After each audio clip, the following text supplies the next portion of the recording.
It's so hot.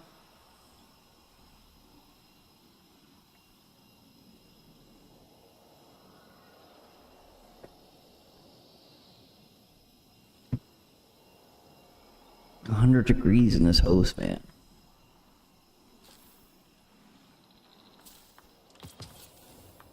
Ooh, look, a bunch of stuff. That's just upgrade module.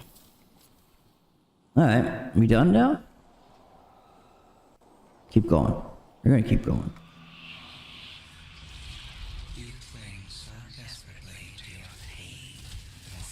Jesus! Can't kill those ones either.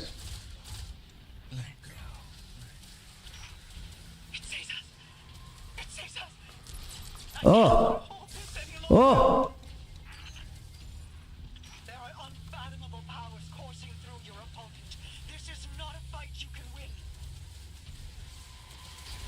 Well, this doesn't bode well for what's to come. Oh, it's Owl. That seems like a good idea.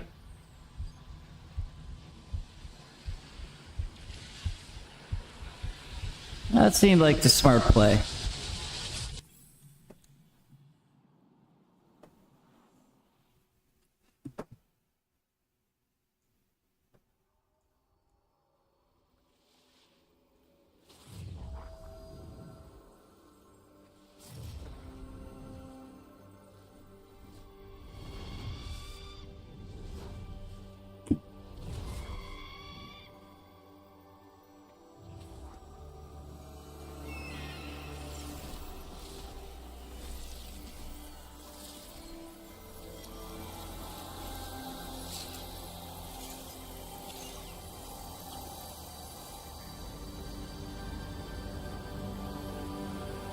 You know what's happening. Story beats? Down for some story beats. Spoilers! Spoilers coming! Is this me?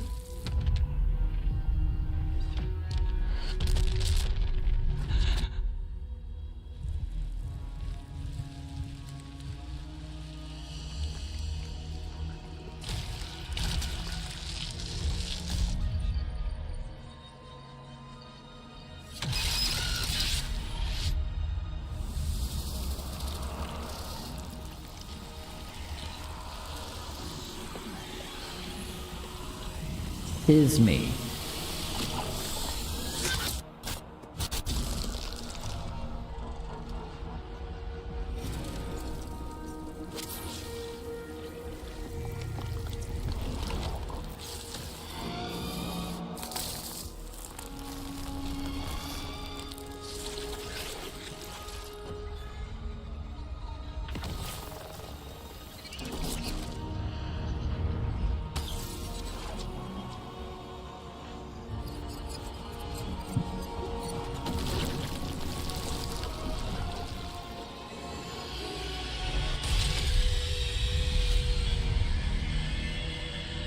What's it doing?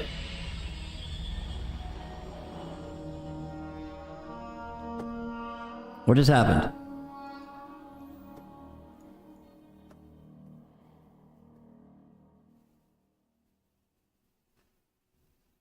No idea.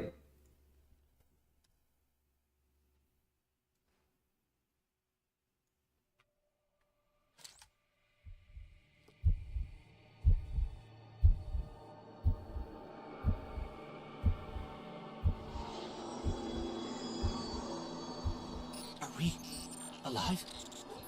Is this... This is... Guardian. That vision. I think we're inside the Traveler. Ooh. I thought we were inside Traveler this whole time.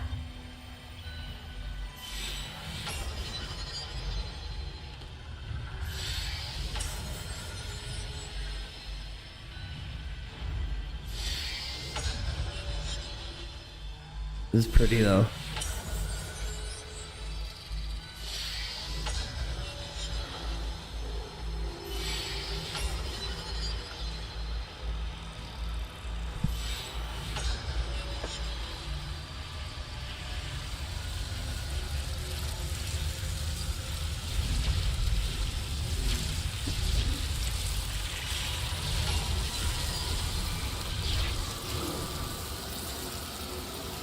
There we go.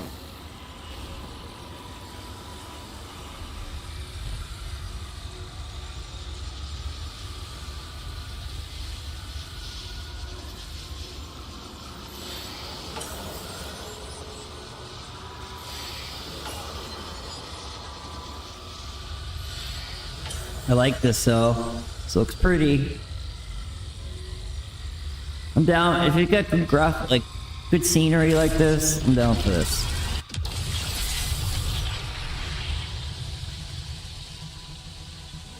Reminds me of I don't know what this reminds me of. Something. Feels like I've seen this before.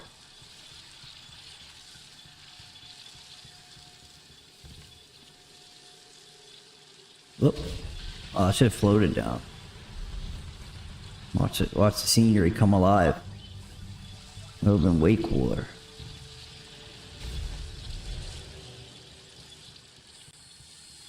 Lost City, outskirts of Pale Heart.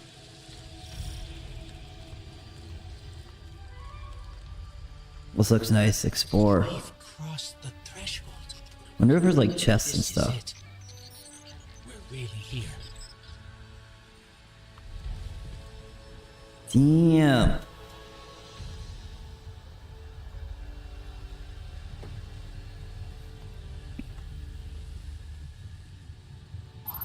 That must be where I came from, eh?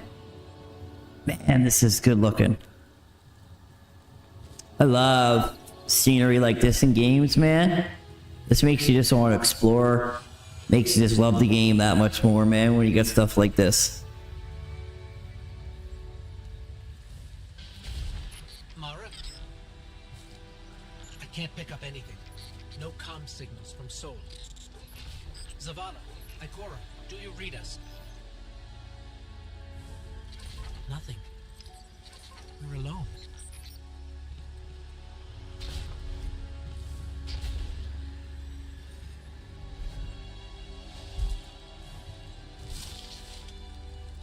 Looks like the beach. Not the beach. What's this light though? Is this something? How would there be little lights bright? No, it's kind of showing me the way. Yeah, man. I was just literally just saying that, man. It's so pretty. I can feel the light here. It's Look at that. everywhere. That's crazy. The grass, the air. It's not. It's amazing, man. The heart of the traveler. I could just watch this But it's constantly. beautiful, isn't it? Whoa! So familiar. Whoa! What's this thing though?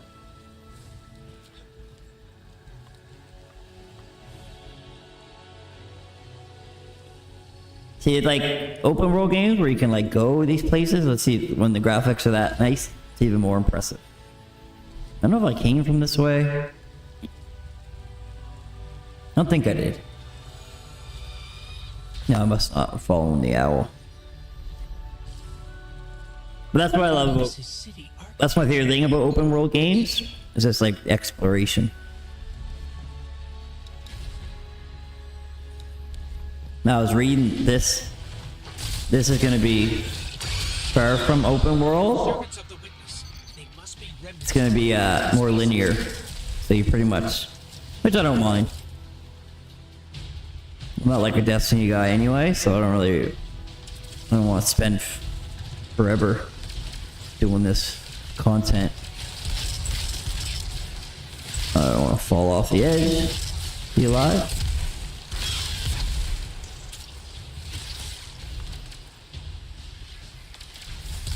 Whoa.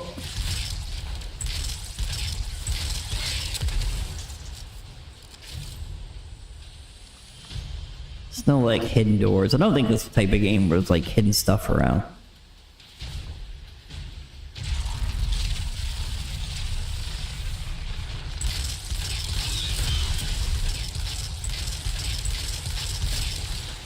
I know that I can use my supercharge along with flying stuff.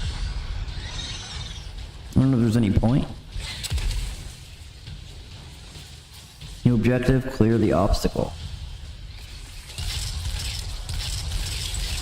Jesus.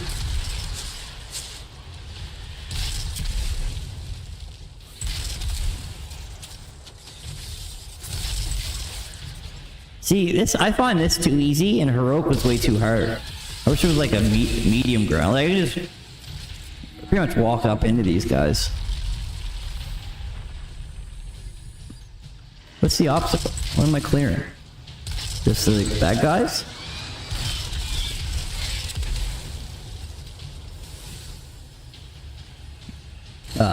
Never mind. I said pick up that light thing. There.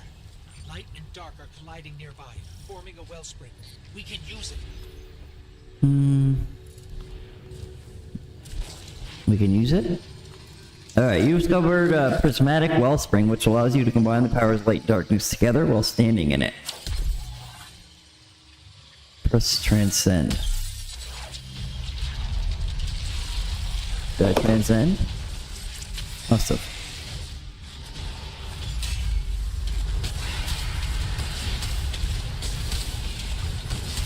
They're vulnerable. Your power's broken.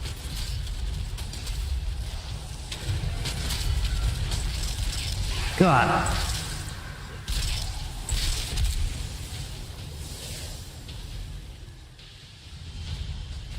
Oh, you get all this stuff.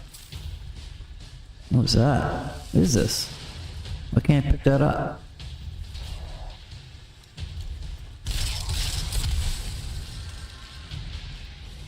Transcend. While you transcend, your grenade and melee will recharge and regeneration is decreased. Your weapons deal more damage and you're more resistant to incoming damage. Huh.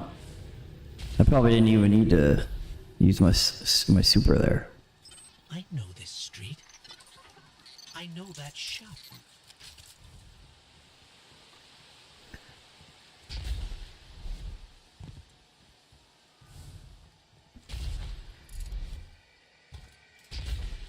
These is easy. Oh, it's easy to like find where to go.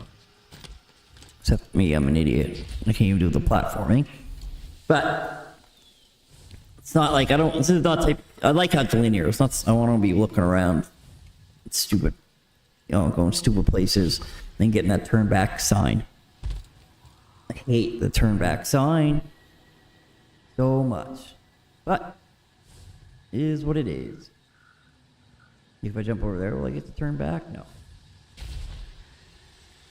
It's like a used car dealership with these little flags.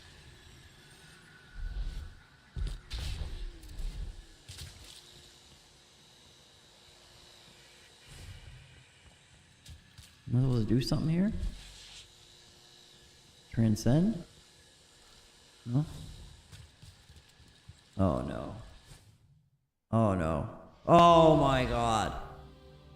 Oh. Players who completed the transmigration mission do not unlock the prismatic. Will need to replay the mission solo to acquire the new subclass.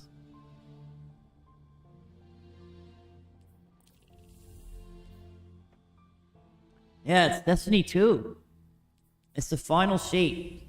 Oh my god, do I have to start all over? It just came out. Oh my god. I must starting all over.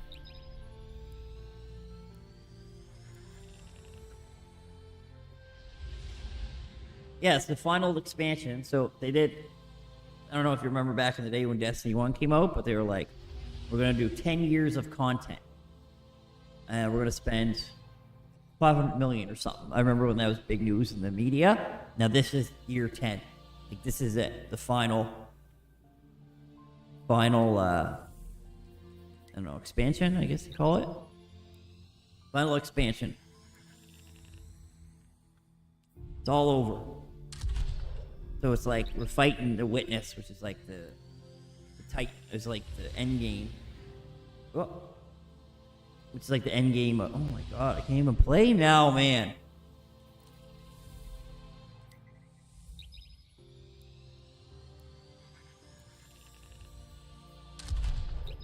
So it just launched today, I think like at 2 my time, so 3, 4, 5, 6, 7, 8. So it's 8 now, so it's 6 hours it's been live.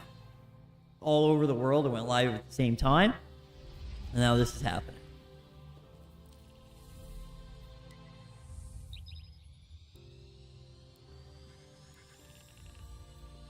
I came play.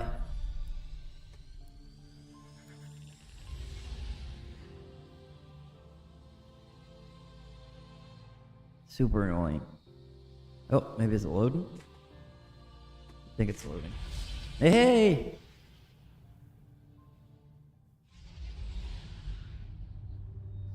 Too many quests. You have more quests than you're ready to pursue right now. Oh, you can't. I think I do have too many quests. Oh, did I start all over? Oh, I'm way back, kinda. You cling so desperately to your pain, your failures. I am pretty far back. You have lost. That's super annoying. Oh my god. It saves us. It saves us. Actually, I'm not that far back. Any longer. Guardian, go. Go.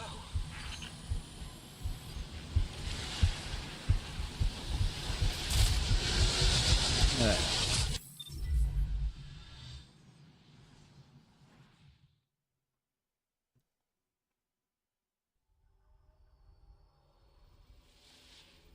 So let's start all over. Looks like.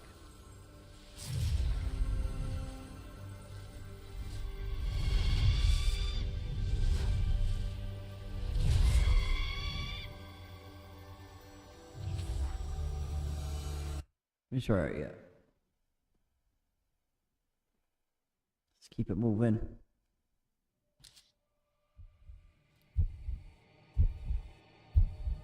Oh man, this like the worst part is like this with all that exploring. I do that again. Oh my god. Are we alive? Oh my god. This is- Oh, Guardian, you're supposed to be that vision. Oh, there we go. I think we're inside the Traveler. Yeah, I was gonna say it's supposed to be like a bridge.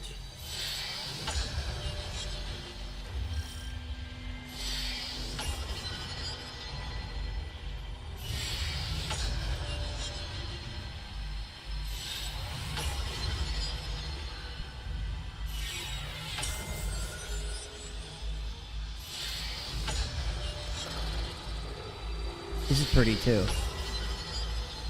I mean, it's not bad to look at, so it's not the worst thing to have to do again.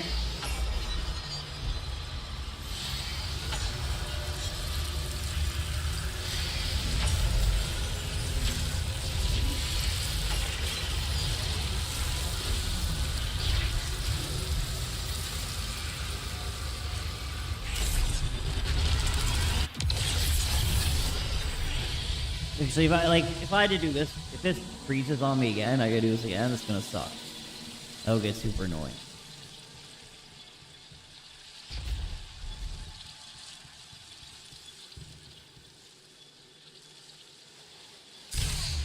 Jesus.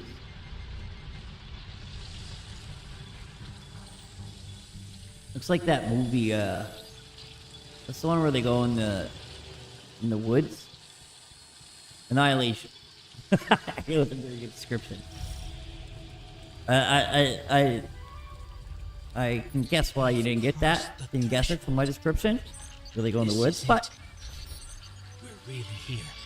that's the movie. Annihilation. Reminds me of that. I can't pick up anything. No comm signals from Sol. Zavala, Ikora, do you read us? I'm not gonna look around. Nothing. No, I just want to get through this. We're alone. These two a checkpoint. I can feel the I must light have. I here. must have hit a checkpoint last It's time. everywhere. The grass, the air. It's not what I expected the heart of the Traveler would be like, but it's beautiful, isn't it? And so familiar. Also, they say it's like part of This is Traveler. architecture. Couldn't it just like morph to anything it wants?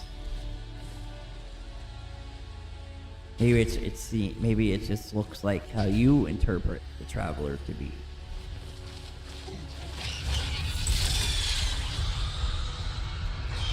Servants of the Witness. They must be remnants from a conquered species. How do you know they're from a conquered species? How do you tell any species apart?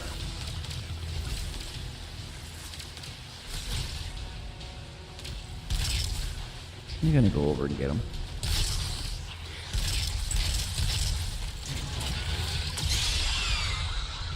God. My aim's terrible.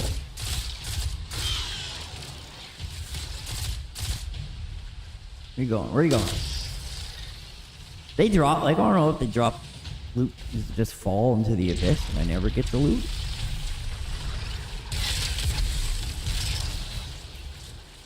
So I'd like to know. So many stuff I don't know about this game. Probably not the best time to start.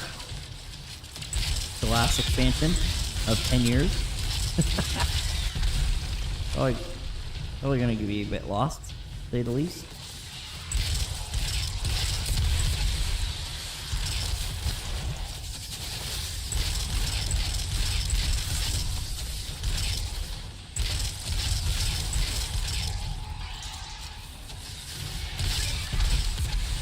Where'd he go?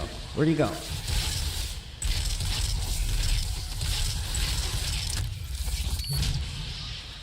Oh, I want to try my axe. I always forget to throw the axe. Let's do it. Where is it? I'm gonna throw it at. Oh. Oh, yeah.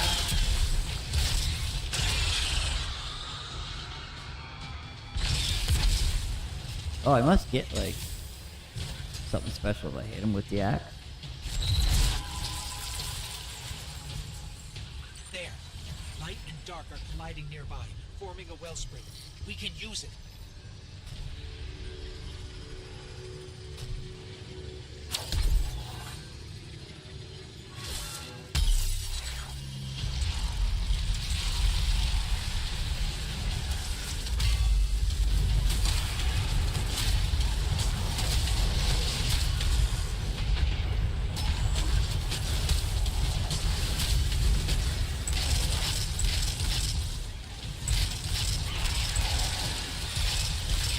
Man, how did I kill that thing last time? Ooh. We can't hurt them without breaking that shield. The shield.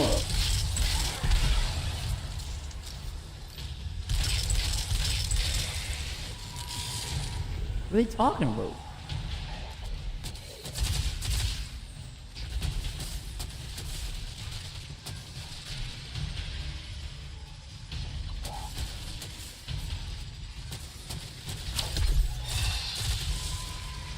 Man, what shield?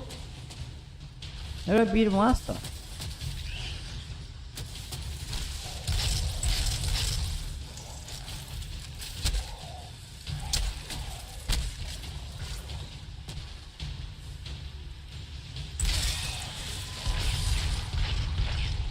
Oh, I don't know, man. How did I do this last time?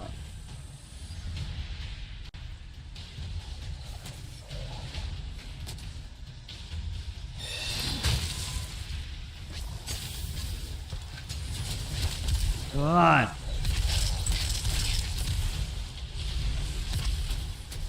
Maybe he's gotta come in here?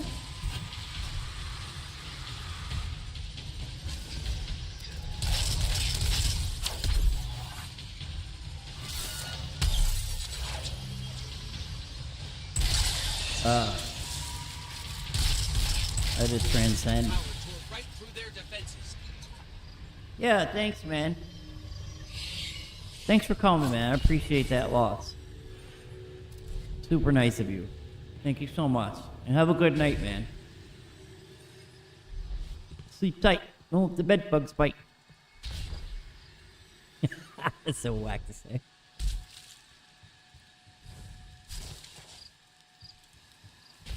Where do I go now? I know this street. I know that shop.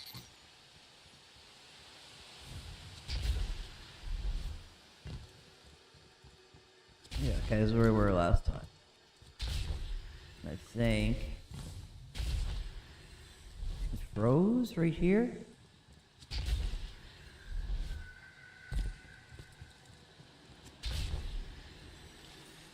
Pretty sure this is where. See ya, buddy. Night. Appreciate you coming by. Oh, this word froze. Oh no. It's doing it again.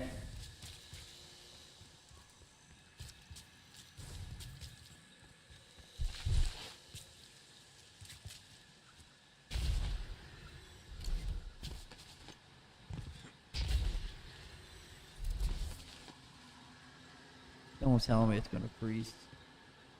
Oh. Nope, I got past. Nope, it did.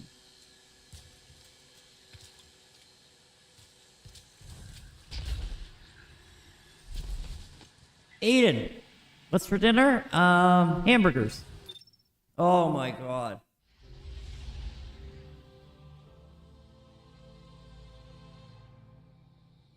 Man.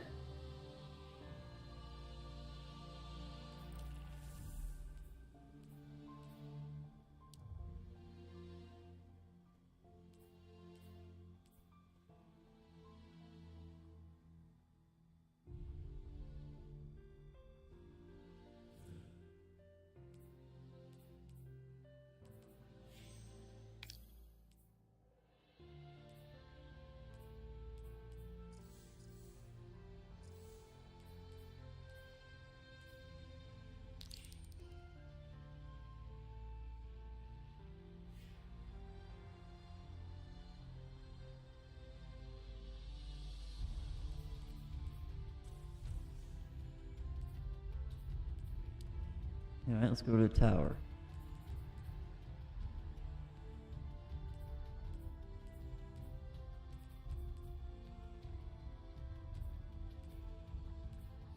There's E-Core Array.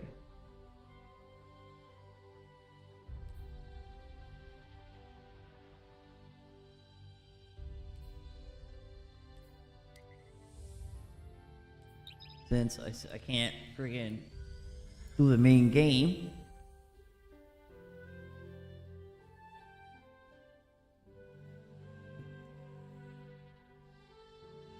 Just whack.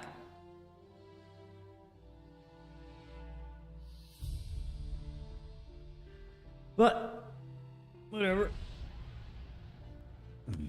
Let's try it one more time.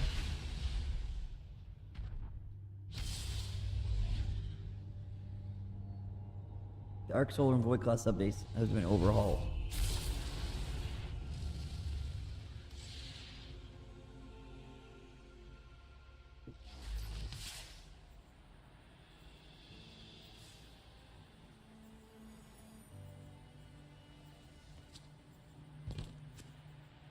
Alright, so we need E-Core Ray, wherever he is. Let's be this way. What's this? Why did it tell me to go here? Telling me to go to somewhere. I'm just gonna follow this.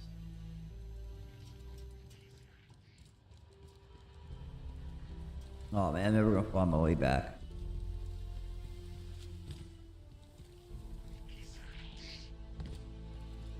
Oh, maybe this is it. This is E-Core Ray, must be. Yeah. Your light has not gone out.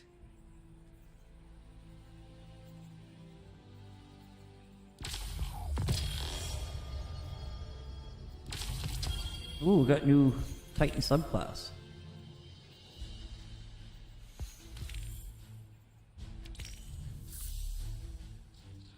Witch Queen. Lightfall Dungeon Key.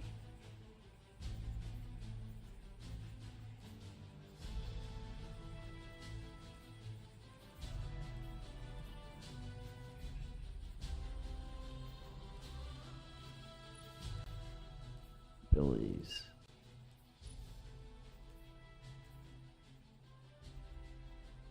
Solar aspect. Would I just buy it? Very well.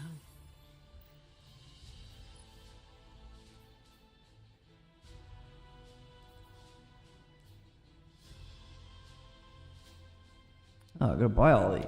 May it serve you well, Guardian.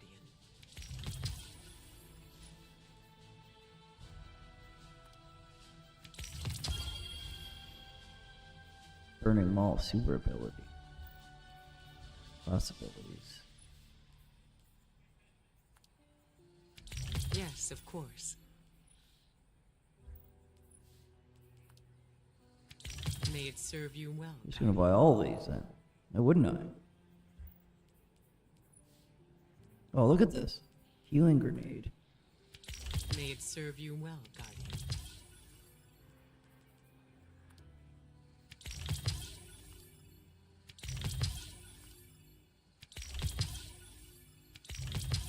Alright, maybe I don't want to do this, because then I'm not going to be able to...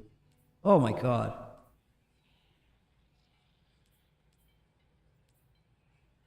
For the Guardian Ring 4-4. 4-4. Ooh.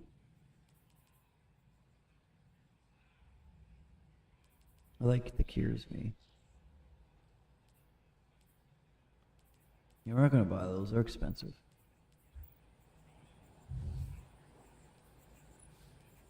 It's Arc become a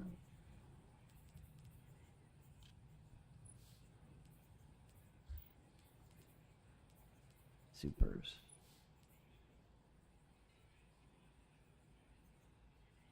Hurtle through the air.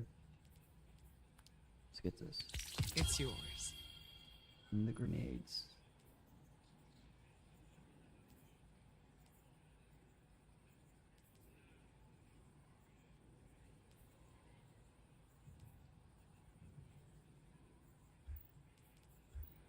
I don't really care about these.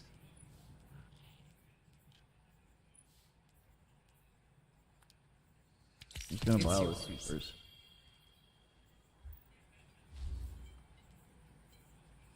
Incomplete. I need the Witch Queen. I need the Lightfall Dungeon Key.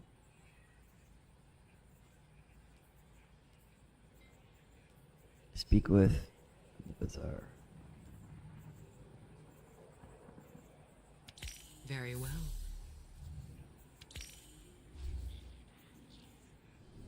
Come back safe. What can you teach me?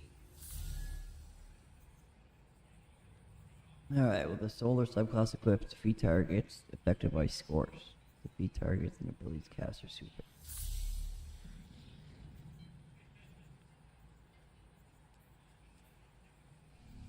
We stand Yes, Guardian? New step. With the Void subclass equipped, defeat weakened enemies. Defeat targets with the ability to cast or super. Alright, we're gonna do this one first. Sophia, and then What's Amanda. this? You deserve peace and quiet.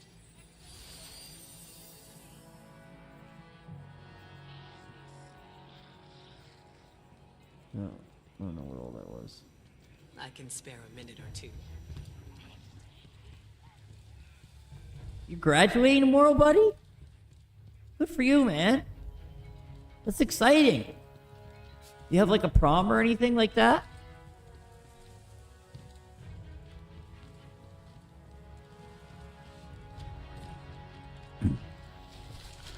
Happy for you though, buddy. Why is it telling me to go this way? What's gonna be at the end of this tunnel?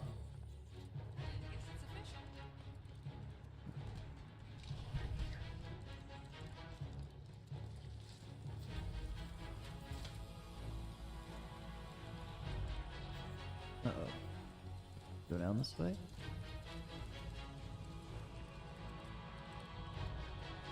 Why is it telling me to go? What am I doing here?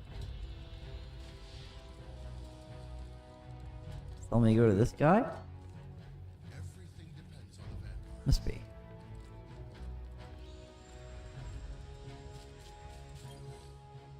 Welcome to the Trials of Saint 14. No. You have come to take part in the Trials of Osiris, have you not? To be formed into a blade of the light. I will help you achieve this. This is not Shax's crucible, my friend. Saladin's wolves are nowhere to be held in my arena. So I don't know what I'm doing all this. I don't know what I have unlocked for content, what I don't. You will That's what I don't like. We are pressed from all sides. This is nothing new. Between Rasputin's guns and my training, you will become a beacon of the light. Shine Maybe this. bright. No, this guy will give me my new The darkness class type. will have no shadows left to hide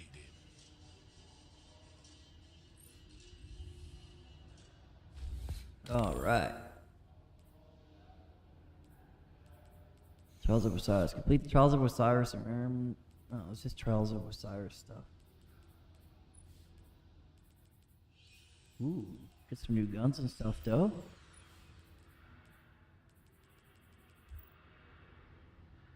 Complete.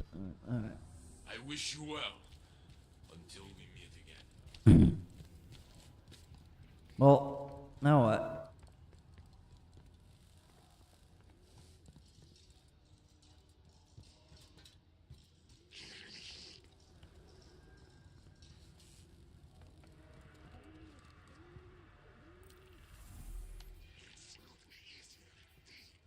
Maybe I'm supposed to go to this guy?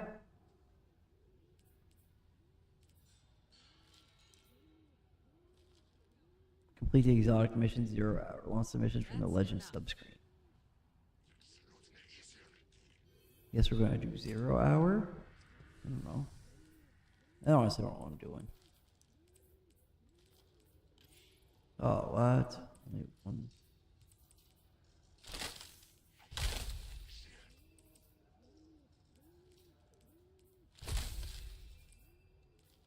Everyone over here.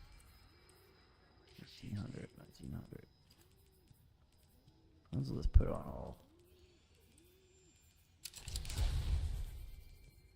all the bigger gear.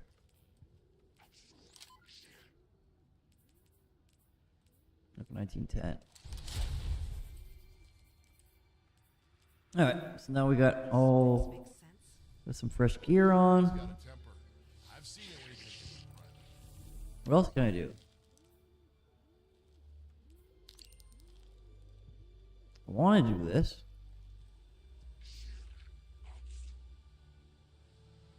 You're gonna want to hear this.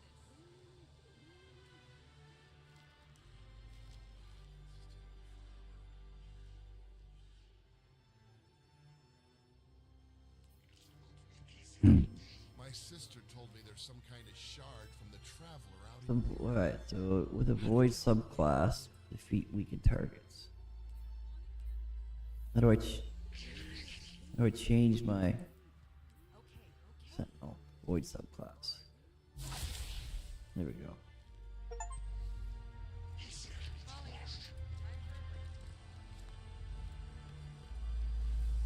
Alright, so now I guess we're gonna go. Yeah, it's so confusing.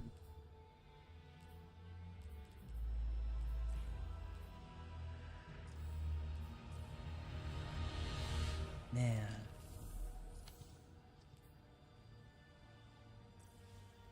Destinations. We can't do this final shape, apparently. So we'll go with EDZ.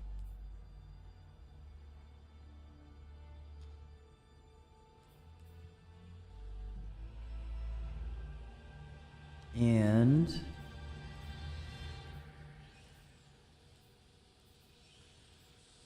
there's a guy I gotta talk to, I forget.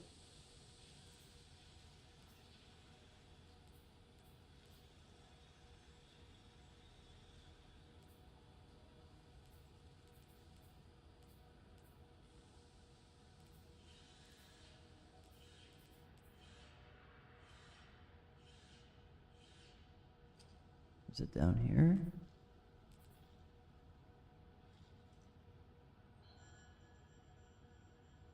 Spark of Hope. Oh yeah.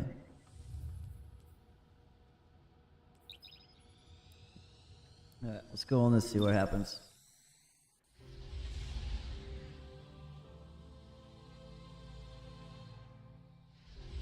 Oh my god.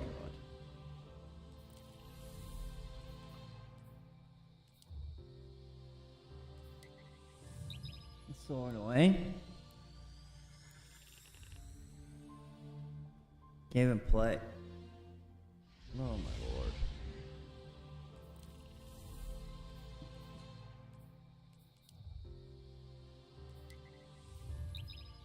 Just wants me in there, man.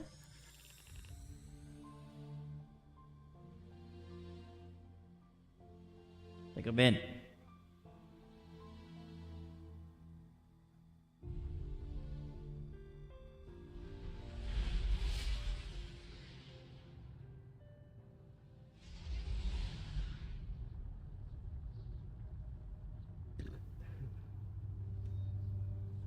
Definitely in.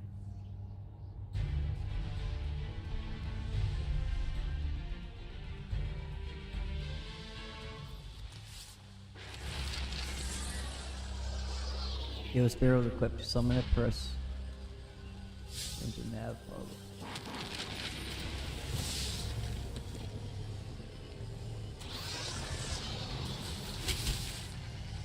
Where was that guy? I think he was up there.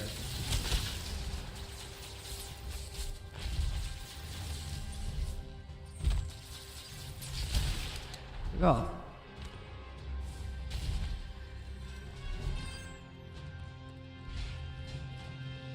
Let's go. Come now, speak your mind.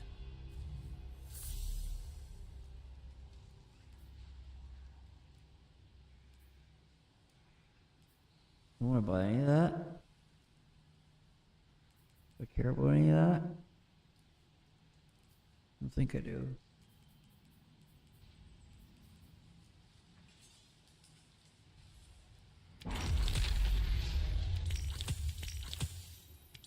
Do be careful with Nah, that. I really don't think I care about any of this. Aim well, my friend. Alright, The boss is always way heavy. now what? Doesn't mean the victories don't matter. Cross the threshold, discover. Quest. Between deaths.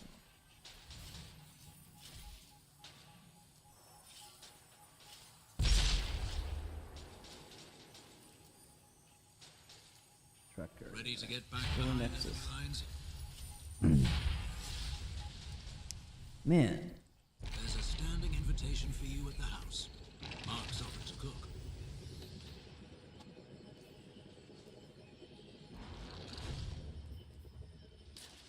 Devon K. Let's go. Please. Fallen. Lost. Wait down and cross the ED zone. Reclaim the map fragments by defeating Fallen, looting the lost sector chest. In the Frostland. Dead zone. Fitting name.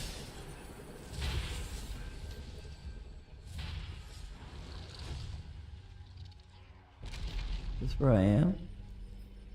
Yeah. Want to go north, maybe?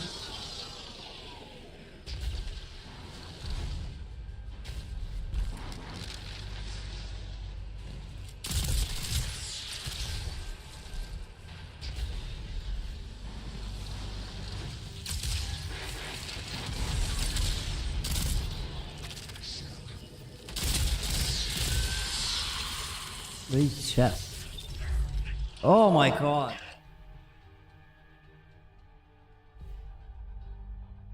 Man. Can't even play.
So annoying. How can they have this on the release day? I can't even play it.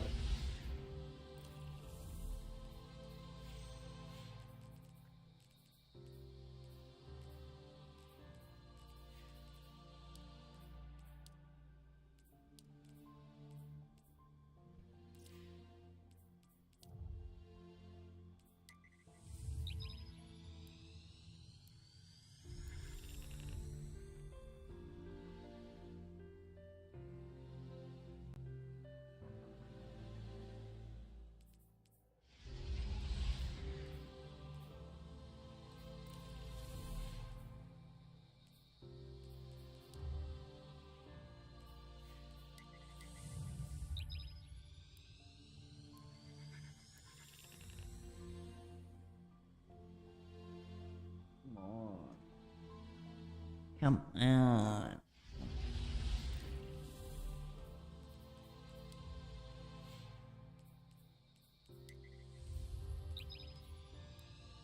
This is crazy.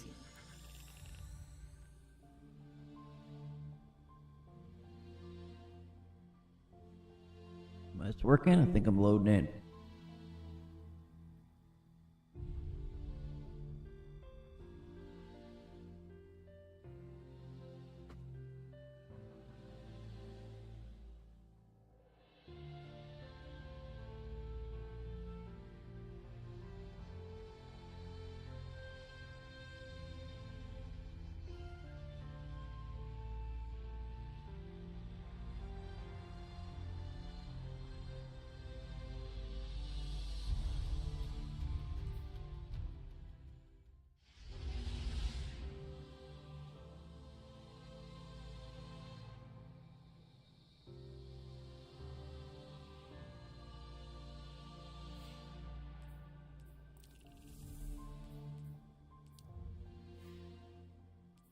Come on, launch.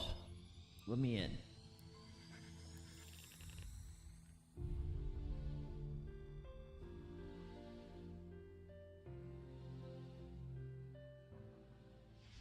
I'm getting off. This is garbage.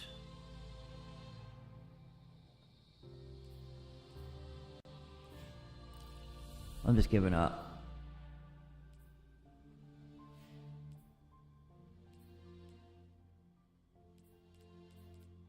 Peace out.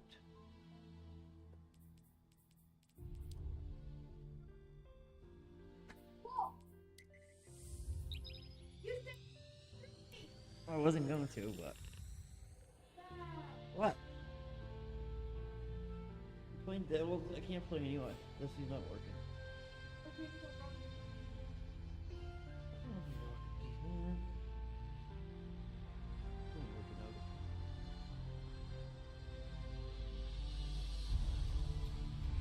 Borderlands? Yeah. Hey, Borderlands? Oh, I'm not joking.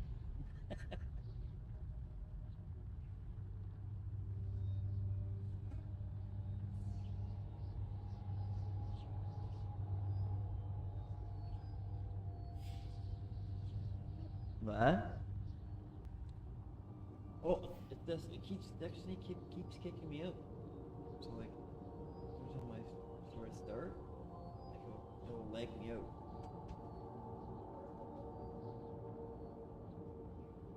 You like? What?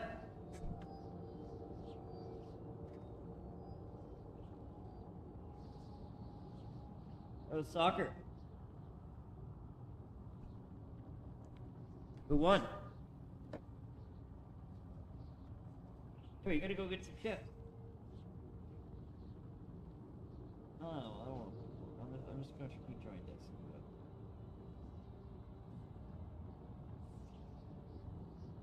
What, you need to go get some chips? What? What? What? What are you gonna have for a snack? Nothing?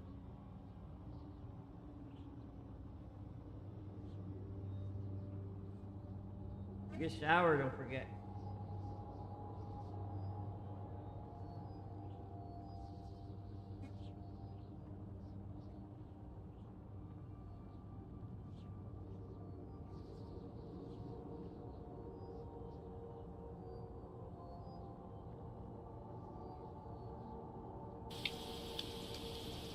If you talk to them and understand. The rest, everybody else will know. I mean, just attitude and mouth. That's up to you, sir. Nah, I'm just.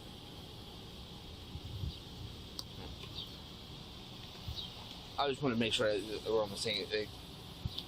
Yeah, I mean, keys are on the dash, you're on private property. You don't have operation, you don't have intent. The officer returns to the vehicle to collect their identification with the intent of citing them with having an open container in a vehicle. Okay. You've obviously been drinking. You need to call somebody that's going to come pick you up. I have someone calling in. Give me a gallon of gas. Okay, well, you're not going to drive. I'm not driving. I know, but I'm saying you need to call someone to come pick you up. We can do that. Okay, we'll do it now. Whose bottle of whiskey's out on the floor? Where? The one that was there when I walked away. What? Gave it to you. Yeah. What is your name? Do you have an ID on you? No, I didn't. You do not.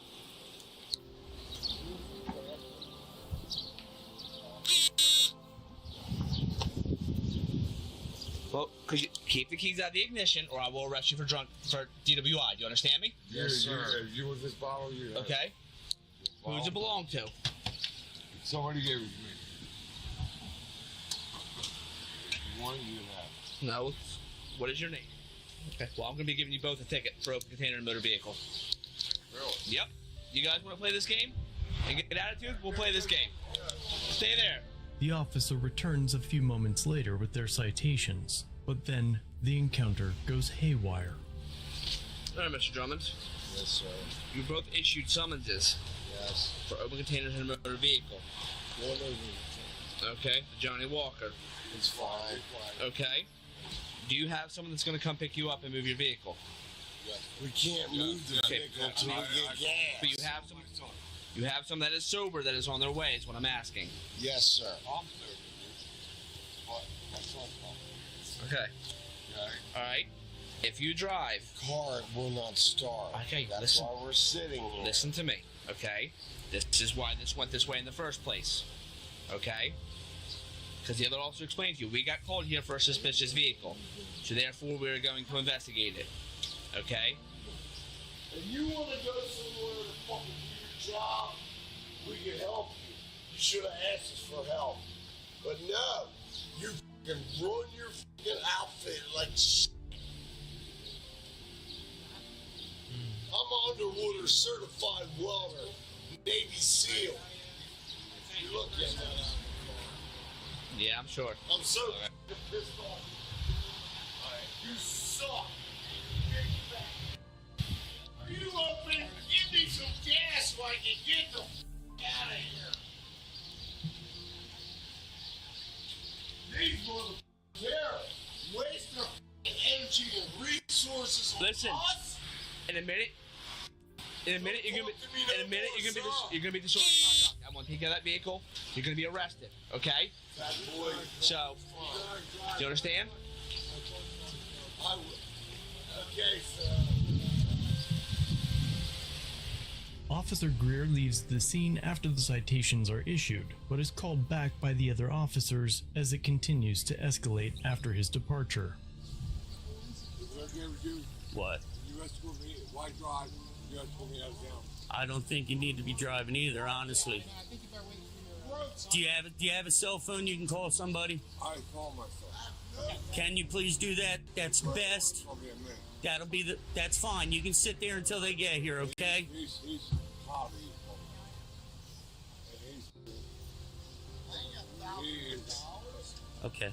Go ahead and place that call. I have rental properties in Salem. Okay. All my properties are worthless. Hey. I went through a divorce, cost me $500,000. I'm sorry I hear that. Yeah. Hey. Wait till it happens to you. Now it's coming. And now, you guys, All right. all this manpower, you gotta be kidding me. Who is the f***ing sergeant? Where's the sergeant? It's not here right now. Where's the next chain of command? 05, just to let you know, he wants a sergeant up here, okay, sir? No, I don't. I want you to go away and leave. That's what we're trying to do, sir, okay? And I would help you anytime you ask me. Okay. I'd be on your f***ing side. Okay. I'd fight a war right. for you. Go ahead and have a seat in your car, sir, okay? Go ahead and have a seat in your car. Hey. Yes, sir.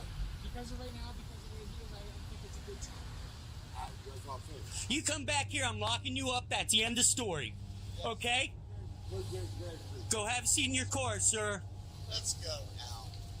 Al? Let's go run our company. Mr. Campbell, take care of your friend. Go ahead. We're not going to buy any houses.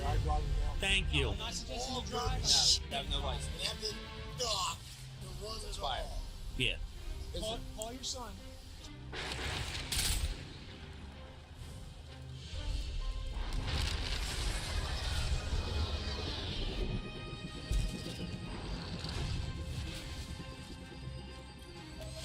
Spot of bother here, Guardian. My neighbors aren't the friendliest. You understand? Details attached.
Got the great big war to worry about, but if you've got a few minutes to do a quick scan for us, it would mean a lot.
That's all. You're more than welcome to sit here until you get a ride, okay? Right now.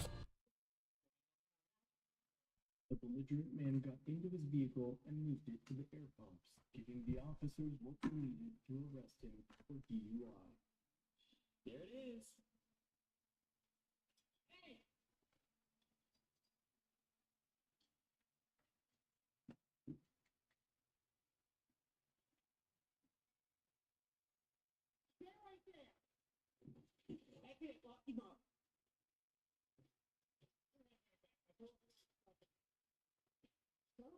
Step back, step back.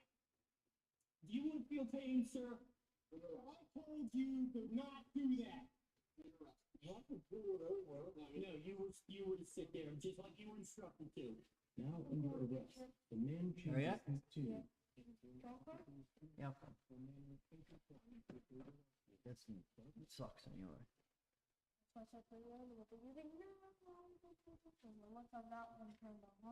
Look what it did to you, no?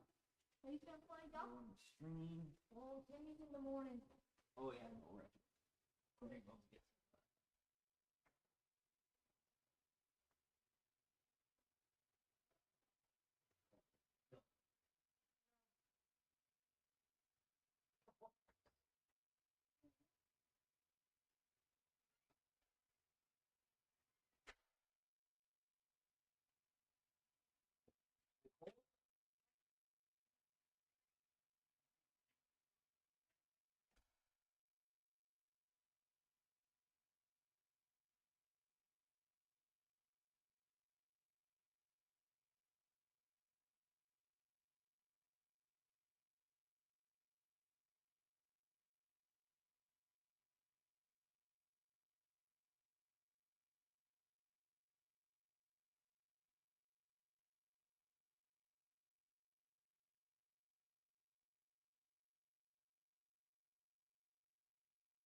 fraud, and defamation. Because according to Rolling Stone, Gypsy Rose and her family struck a life rights deal with a creator by the name of April Johns in 2017, back when Gypsy was still in prison for her role in her mother's murder. With April reportedly promising to produce projects on Gypsy's behalf through her production company Mad Ginger Entertainment. And so the family gave her tons of access to documents, interviews, photos, records, the whole lot. But by 2019, they didn't renew the contract, saying that April had failed to secure any media projects. Now the lawsuit claims that after this, she still produced content about Gypsy online, even going on to discuss her fallout with the family and accusing them of hiding things, with it then further alleging that she posted some of the materials that the Blanchard family gave her, like cell phone numbers and crime scene photos, including some of Gypsy's mother's dead body. And the Daily Beast adding that the suit claims that she made repeated accusations that the Blanchard family was stalking her and encouraging others to do the same, though she had no evidence. Also saying that she made disparaging posts online, like one that read, "Call it obsession, fine. I'm obsessed with the fact a murderer and her lying con artist stepmother are conning the world one paycheck at a time." So we're gonna have to wait to see what happens there. But then in other news, you had Demi Lovato opening up and shedding light on some of her mental health battles, with Demi speaking at a benefit for the Center for Youth Mental Health at New York Presbyterian last night, and there she revealed she's been to inpatient treatment 5 times. With People magazine reporting, Demi said, "Every single time I walked back into a treatment center, I felt defeated," but also saying that she found a light at the end of the tunnel. Glad to see that superconductor is being put to use. I'll leave you to it, but get in over your head? Call me. I still owe you a rescue or two. Shaw, over and out. We're hunting dust captains. Kill the mechanics to draw them out.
got what we need.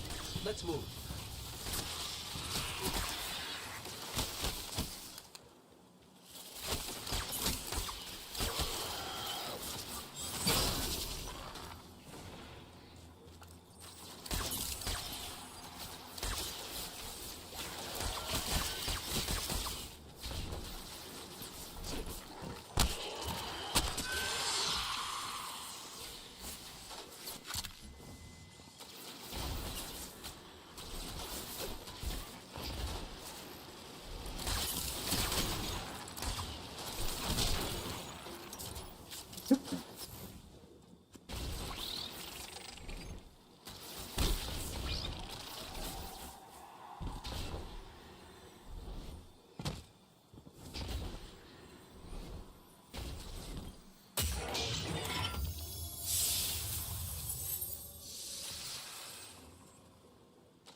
You good?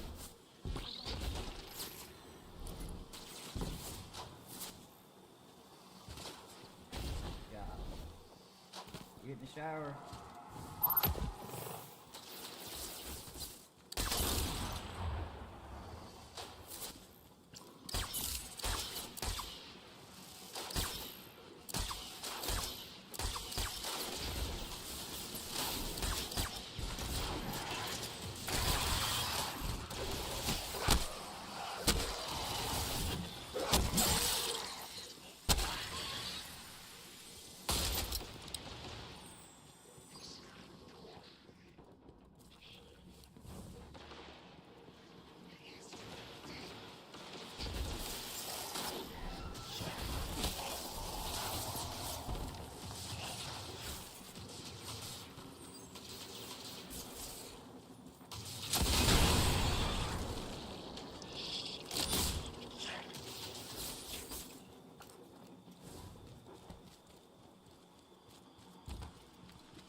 Banshee's notes mentioned a locked door near the gap.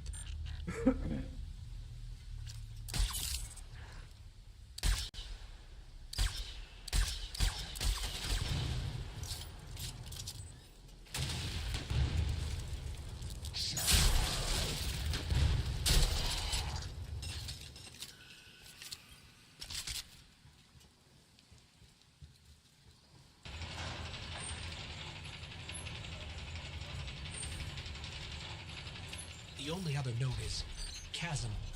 Have fun. If we're hunting for one of Cade's stashes, those three words are a threat, followed by sarcasm.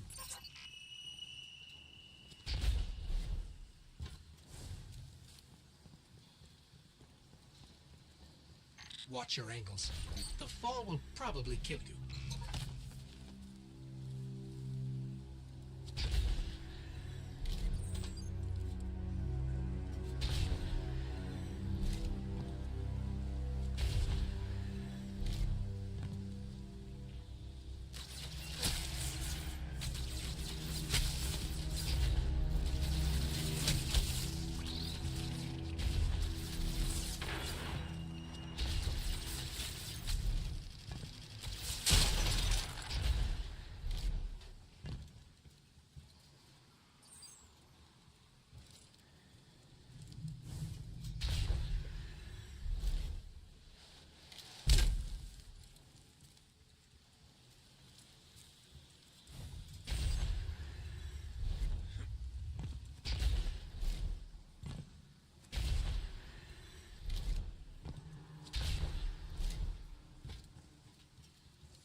worked out.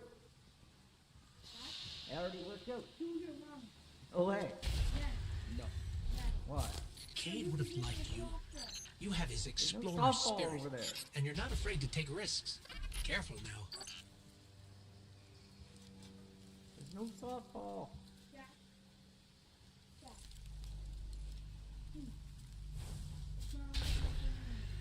There's no softballs, buddy. I promise you. Yeah. No baseball. Once. You got a baseball. Once.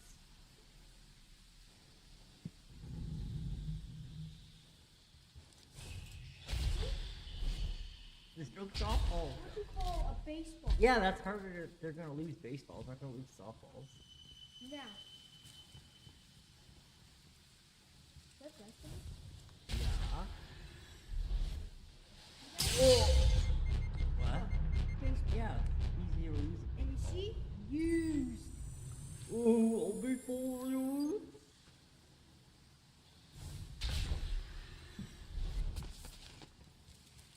The math says even those closest to Cade will never find all of his stashes. The rumors of his misadventures don't even scratch the surface of the trouble he got up to. But who knows? Your legend is just getting started, Guardian. Maybe someday it'll be your adventures that inspire a new generation of heroes and explorers.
We're almost there. Keep climbing.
Banshee was right. His funny chicken-loving friend left us a present.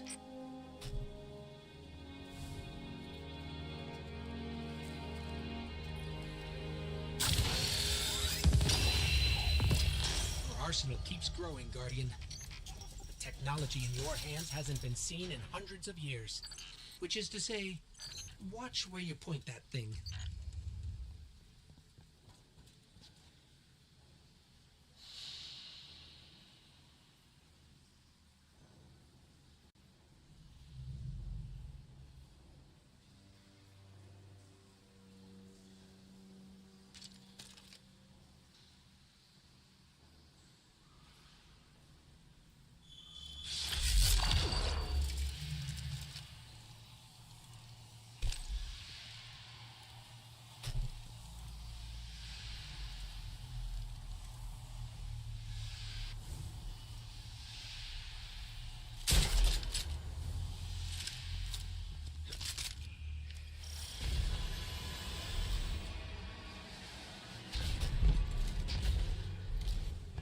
Light 'em up.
Also focuses on family dynamics and also surprises us with some thrills and comedy woven in. Crash Course in Romance made for a fun and interesting drama, and this pairing had viewers tuning in for each episode.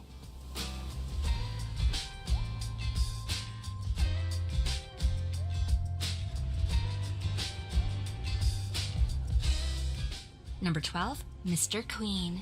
Mixing the present with the past. A modern-day chef travels back in time through an accident and finds himself in the body of a young queen. In this time period, he tries to adjust to his new life. He's persistent and not giving in so easily. Introducing his skills as a chef. He will challenge the royal cook, while as the queen, not to mention igniting the heart of the king with his outgoing personality, which is being displayed as a young woman. The drama was both comedic, romantic, and had its fair share of action and intrigue. With its unique story, viewers could simply not get enough of this historical K-drama, with superior and outstanding performances. It really did set the bar high for K-dramas.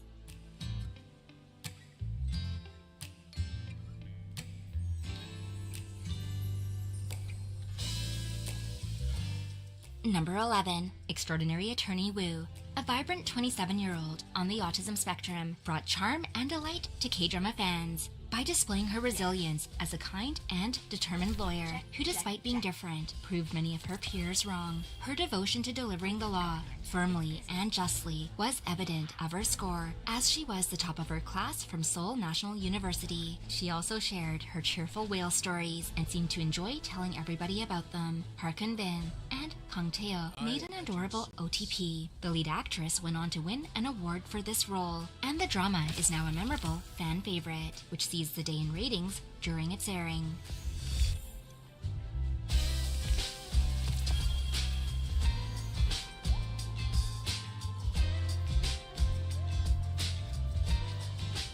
Number 10, Mr. Sunshine. The epically delivered Mr. Sunshine was beautifully filmed, rich in details, storytelling, and with a mesmerizing cast. Featuring a strong male lead and an equally strong female lead, we have a servant boy who escapes to the US in 1871. He later returns to Korea as a Marine officer. He'll encounter our female lead and be swept up in intrigue and rebellion during the Japanese colonial rule. Lee Byung-hun and Kim Tae-ri shine as our main leads, both giving full character performances. The cinematic quality of filming and scripting really impressed viewers. As such, the drama exceeded viewership ratings and even received a good reception on Netflix. It's also one of the most watched historical K-dramas.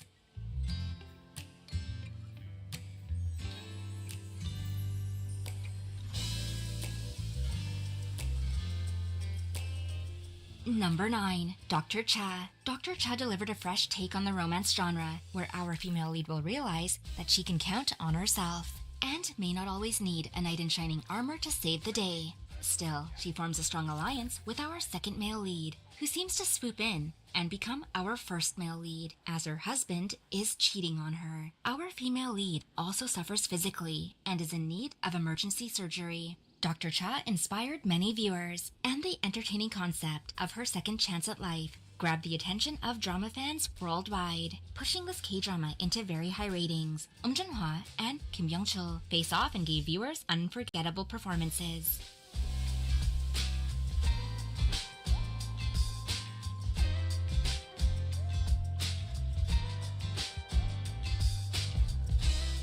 Number 8, Goblin. A now beloved, and you could also say classic K-drama, the fan favorite Goblin is still so incredibly popular, starring the famous Gong Yoo and Kim Go-eun. As our main OTP, the fantasy K-drama blends the past and the future present, not to mention the paranormal, with Grim Reapers, ghosts, and so much more. The well-received concept of the story delighted K-drama fans. We'll follow an optimistic high schooler who, despite her daily struggles, comes to realize that she is connected to an incredible immortal. The two had some early conflict, which later had a hand in building up their chemistry and set the stage for the story that delivered a good depth of character with background histories. The popularity of Goblin is still going strong.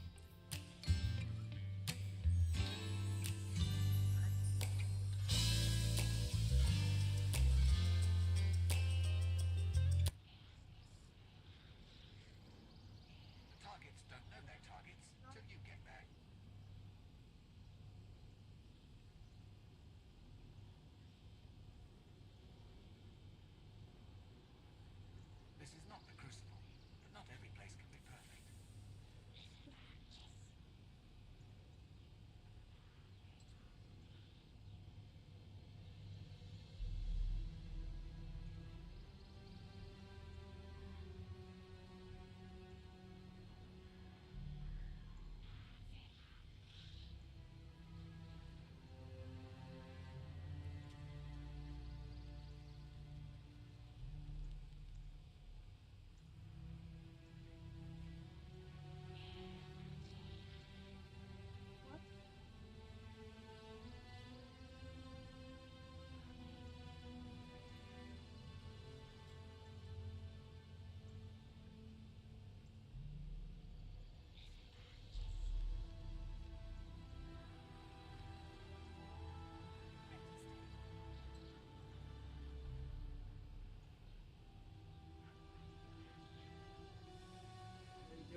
this dirty?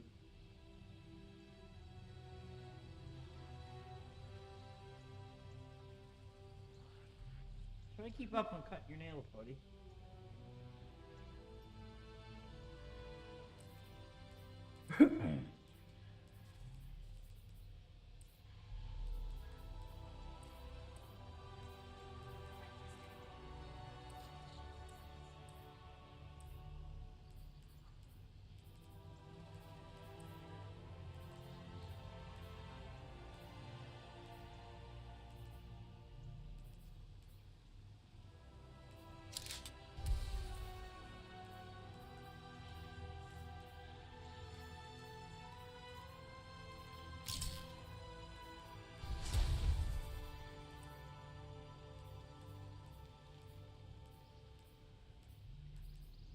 That smell when you crack heavy ammo open.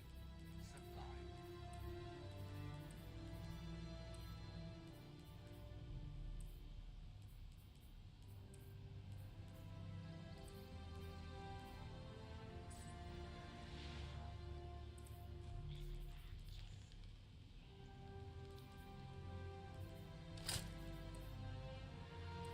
The universe is getting dangerous, but it's nothing a few surgical strikes won't fix.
This is Zavala's top priority right now.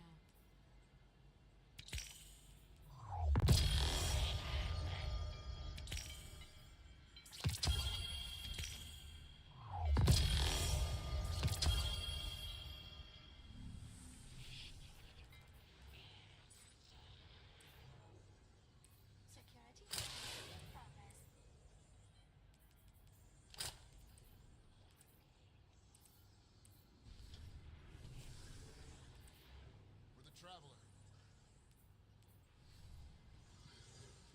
Got all your nails? Good job. We feel enhanced.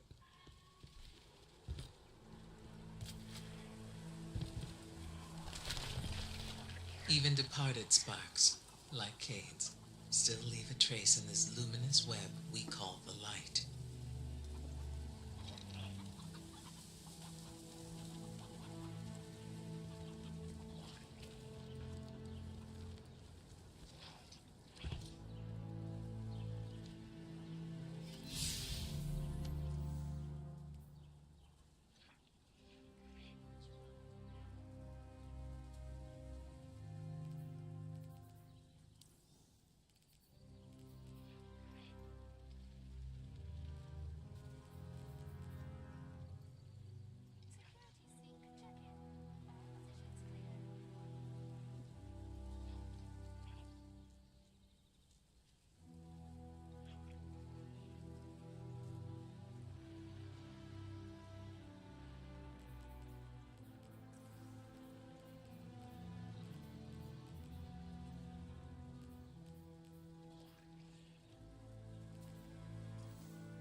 Eververse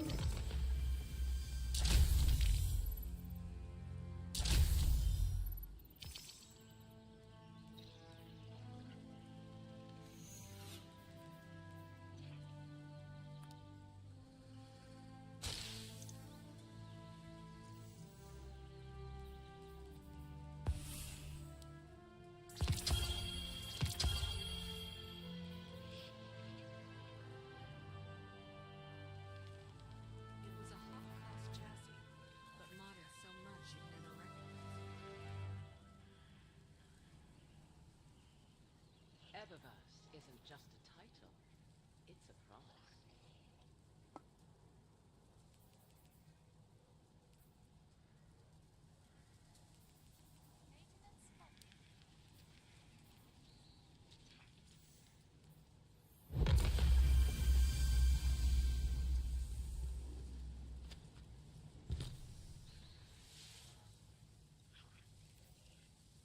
This is okay.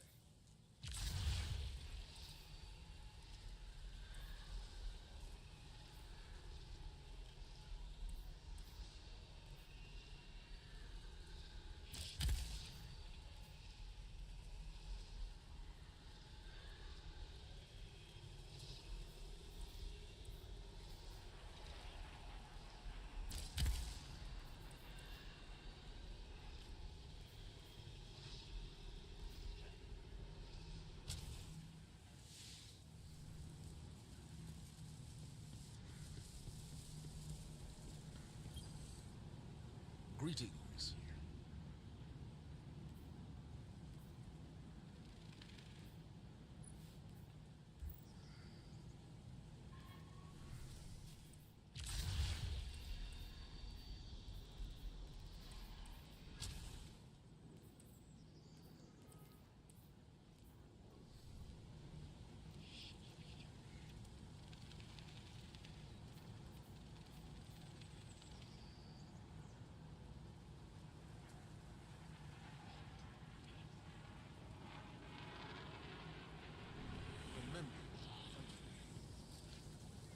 Tell me you have seen.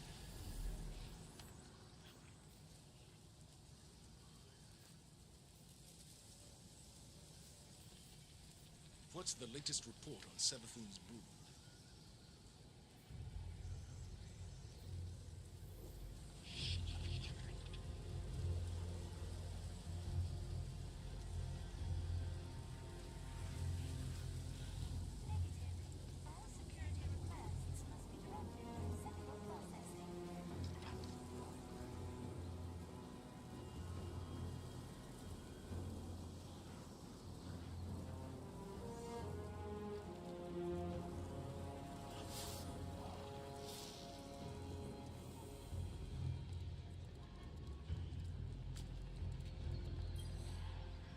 Always good to see another hero of the tower.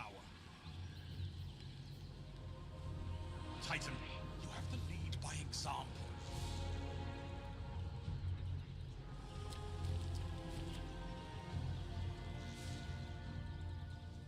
There is hope for humanity yet.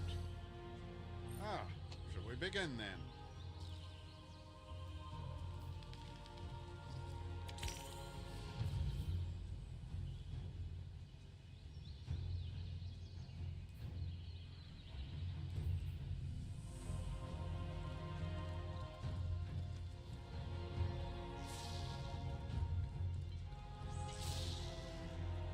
I see your problem.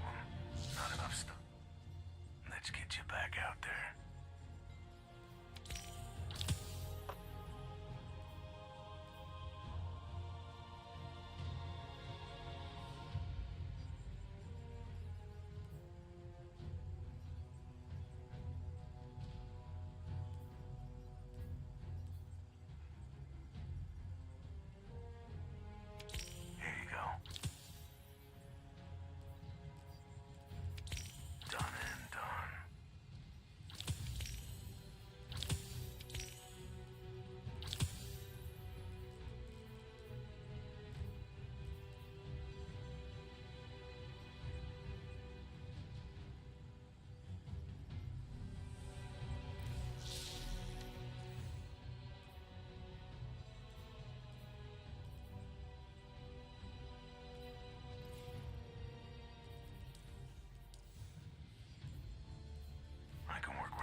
Okay, right.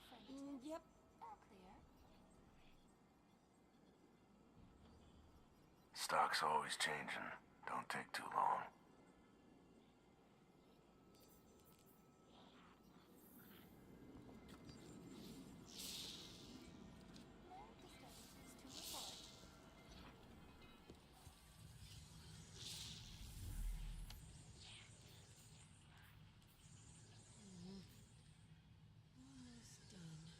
Sorry. Security check. Kind of obsessed with Hunter's suit. I mean, you're so cool. Watch out. I think that's it. Some of these frames are getting weird.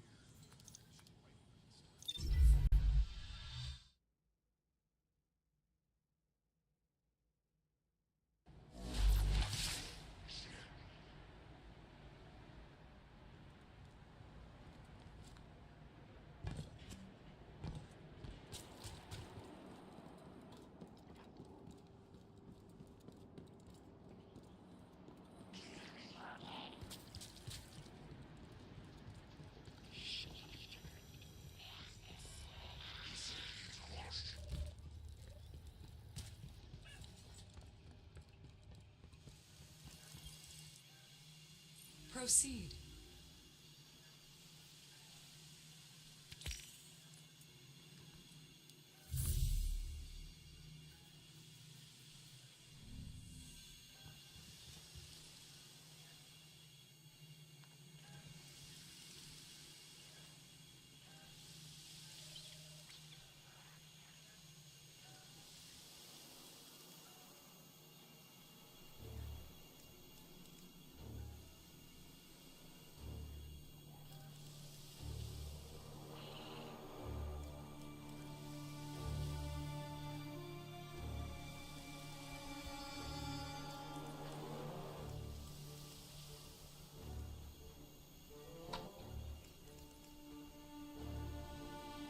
And Mother, if you're watching, I hope you know I'm doing everything I can. for new D2 players, all you have to do is How can you approach bang? Ikora Ray.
Yes, Guardian?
Then take it.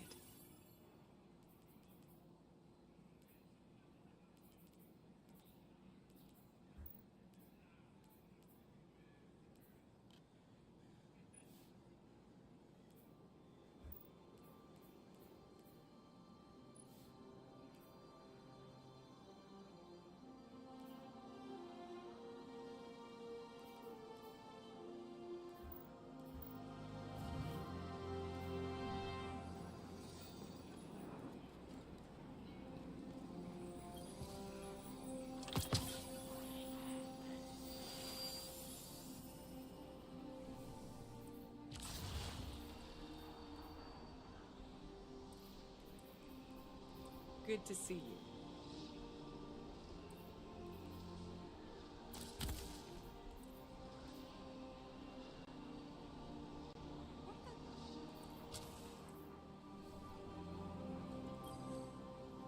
What can you teach me?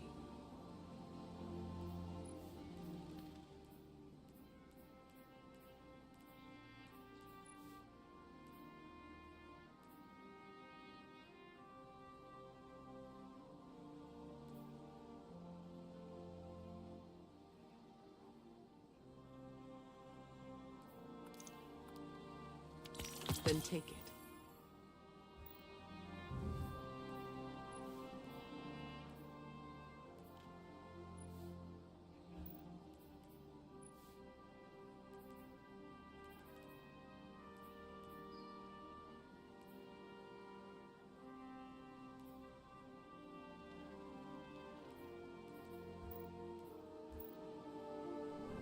Be well.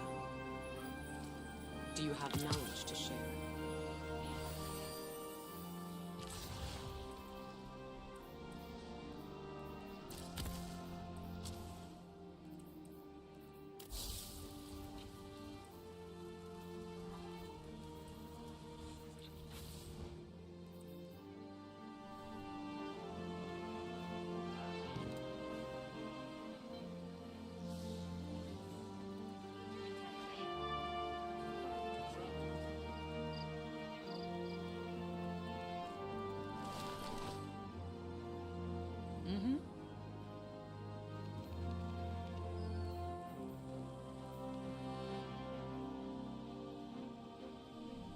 Careful out there. If we'd had clans in the city when I was a kid, I might never have left.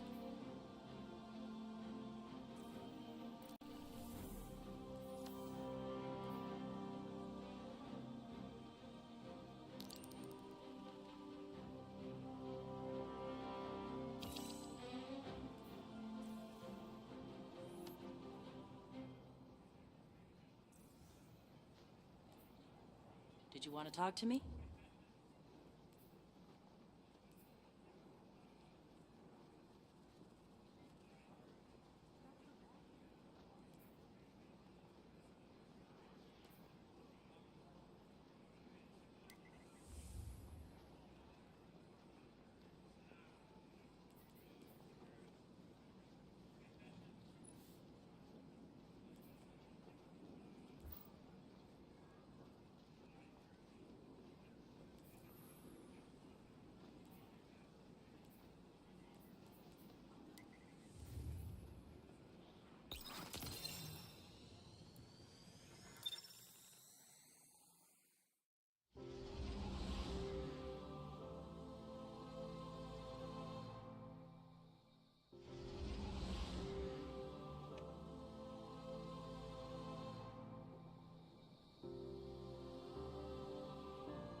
equipped the class. Number 7. Reply 1988.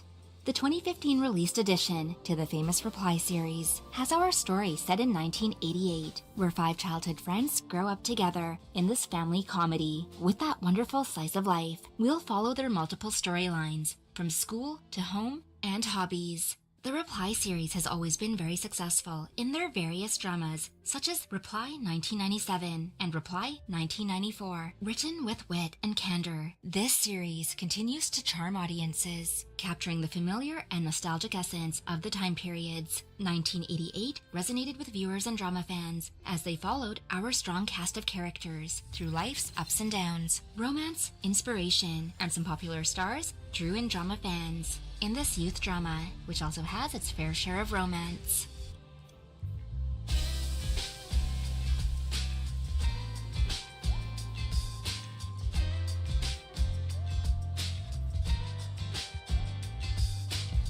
Number 6. Crash Landing on You. Everyone's favorite accidental romantic crash had our female lead on a paragliding adventure, which results in a weather incident and has her colliding into a tree, before then crashing onto our handsome male lead, an army captain in North Korea. Upon discovering her unique situation and the dangerous consequences of what could happen to her, she tries to make a run for it, but is soon cut off once more by this army captain. He's kind-hearted and has a thoughtful but strong personality. Despite their situation, he does his best to help her get home, while introducing her to his friend squad, and the two of them will realize they've been connected by fate. It's no surprise it received equally high viewership and ratings during its airing. Hyunbin and Song Ye-jin's love blossomed on screen and later resulted in a fairy tale wedding in real life.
We needed something that challenges and inspires all of us. Something that I think has enough ideas in it that'll last us for the next 10 years.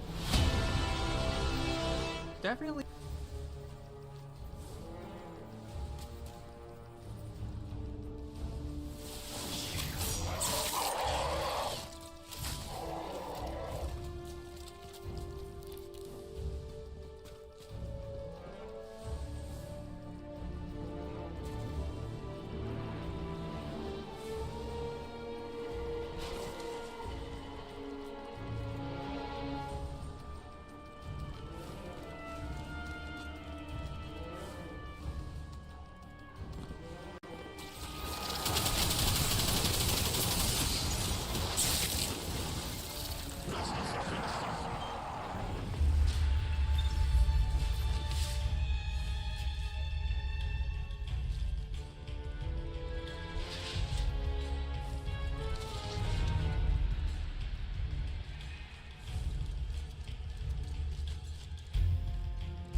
really worth the wait? This is the best shape Destiny 2 has been in. It was a bright and hopeful time. But it didn't last. Think about how profoundly disappointing Destiny is. That game is maybe 2/3 of a game.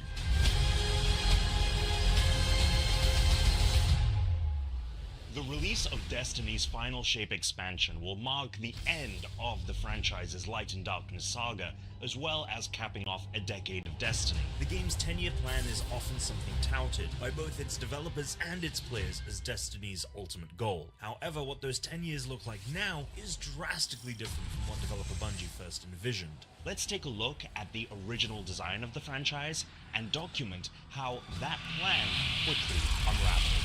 Destiny is an apt name for Bungie's magnum opus, considering the studio's history prior to the game's release. In the 90s, the studio made games for the Macintosh, before development on its most recognizable franchise.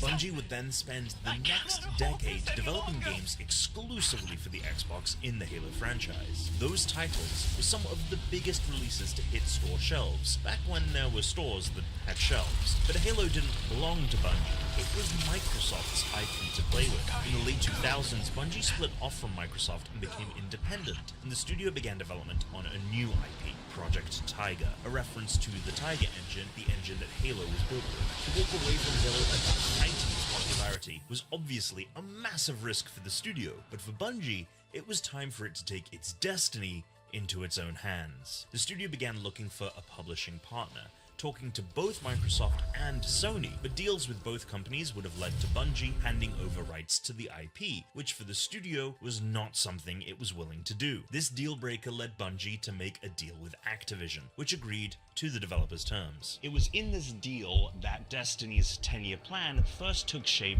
in the form of Bungie's contract with Activision, signed in 2010. Bungie agreed to release a new Destiny game every other year, starting in 2013 and ending in 2019. Then in subsequent years, starting in 2014 and ending in 2020, the studio agreed to release expansions for the games that preceded them. Initially, Bungie was confident it was going to hit its planned fall 2013 release date, with most of the game's animations, mechanics, and other systems pretty much locked by mid-2013. There was only one teensy problem: the story. In the summer of 2013, Bungie leadership was presented with a 2-hour-long supercut of the game's story by its writing team, helmed by Joseph Staten, who led the work on the original Halo trilogy's cinematics. The game's original story focused on the war mind Rasputin, the supercomputer that can control Earth's defense systems, and the subsequent capture of this AI by an enemy faction, the Hive. The player would have an Obi-Wan-like mentor in the character Osiris, whom they would seek out with the aid of a fellow Guardian, the Crow.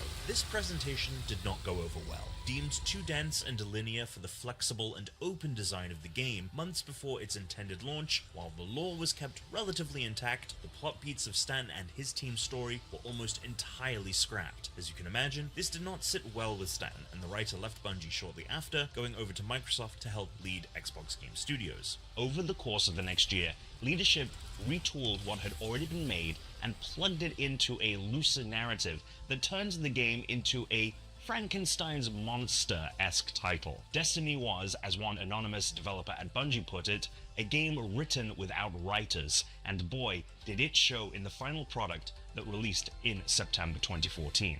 It wasn't just the story that was poorly received. The loot grind, leveling, bugs, and other aspects of the gameplay didn't go over well either. Destiny launched with a 76 on Metacritic, 14 points off from its 90 target, which would have secured Bungie a large bonus from Activision. It seemed that the 10-year plan might have been over before it could even get off the ground.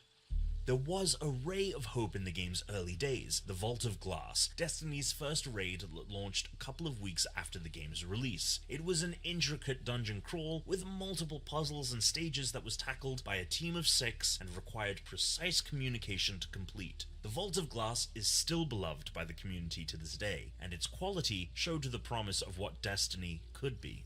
While Bungie wouldn't resolve players' problems with the game overnight, they did get some keen insight from a different game that had been released a few years earlier in a similar state to Destiny, Diablo 3. Since both games were published by Activision, leaders on the Diablo 3 team were able to come in and quickly address where Destiny was failing, particularly when it came to its gameplay loop and making sure players had felt properly rewarded before logging off of a session. Destiny overhauled its random loot generator, which frustrated users by rewarding them mediocre gear after completing the game's tougher experiences, and had the system better favor the player. While the dev team was spending a lot of its time addressing issues with the core Destiny experience, Bungie also had an obligation to produce 2 DLC packs and a larger expansion. The first DLC, The Dark Below, was rebooted mere months before its release in December 2014 due to a lack of available resources, with a small team reportedly crunching on it up until its launch. The response to it was just as lackluster as the response to the main game. The second DLC, House of Wolves, launched in May 2015 and was better received thanks to the inclusion of improved leveling systems and other tweaks that Bungie learned from its chats with the Diablo 3 team. However, it was still a far cry from where both the studio and players wanted the game to be. Of course, all of this was putting an enormous amount of pressure on the game's first big expansion, The Taken King. In order to get that release out the door, it had to be scaled back substantially. The Taken King was initially planned to be a full-priced expansion. It would introduce Europa, a moon of Jupiter, as a new location, and also an extension to Earth with the European Dead Zone. None of that happened.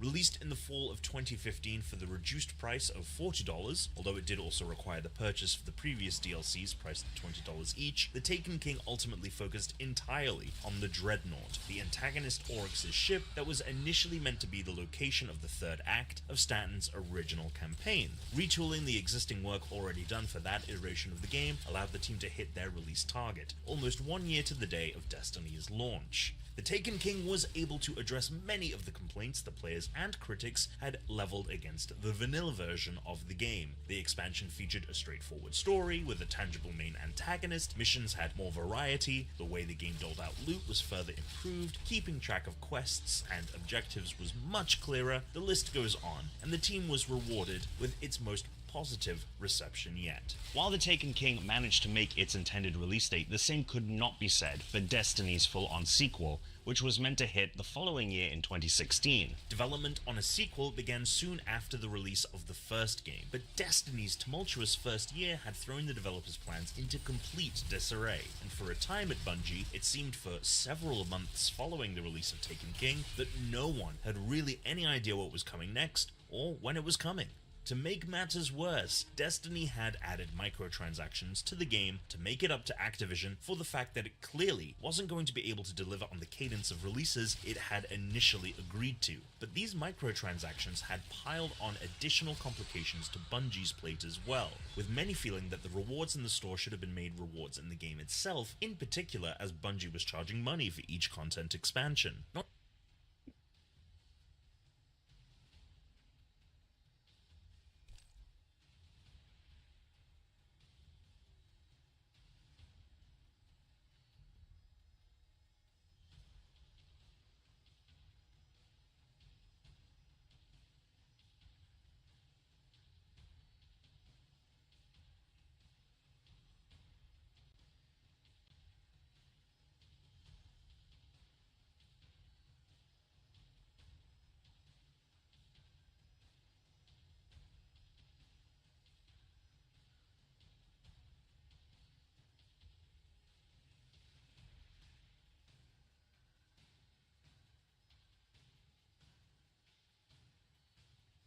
Sword Feller. And one Sword Feller. Yeah. There. Light and dark are colliding nearby, forming a wellspring. We can use it.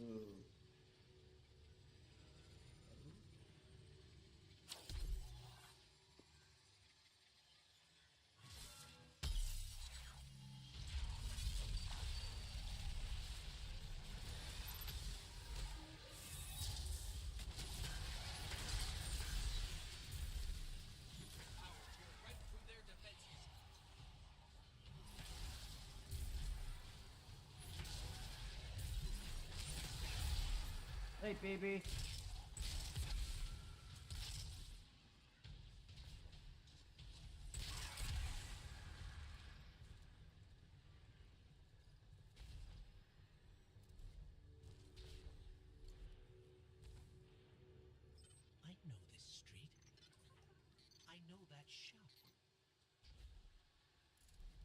Not to mention that the aging Tiger engine that was being used to develop the game was incredibly inefficient, with minuscule tasks sometimes taking hours or days to be implemented. By early 2016, the decision by Bungie leadership had been made to delay the sequel a year into the fall of 2017, and to release another meaty expansion later in the year to tide players over till then.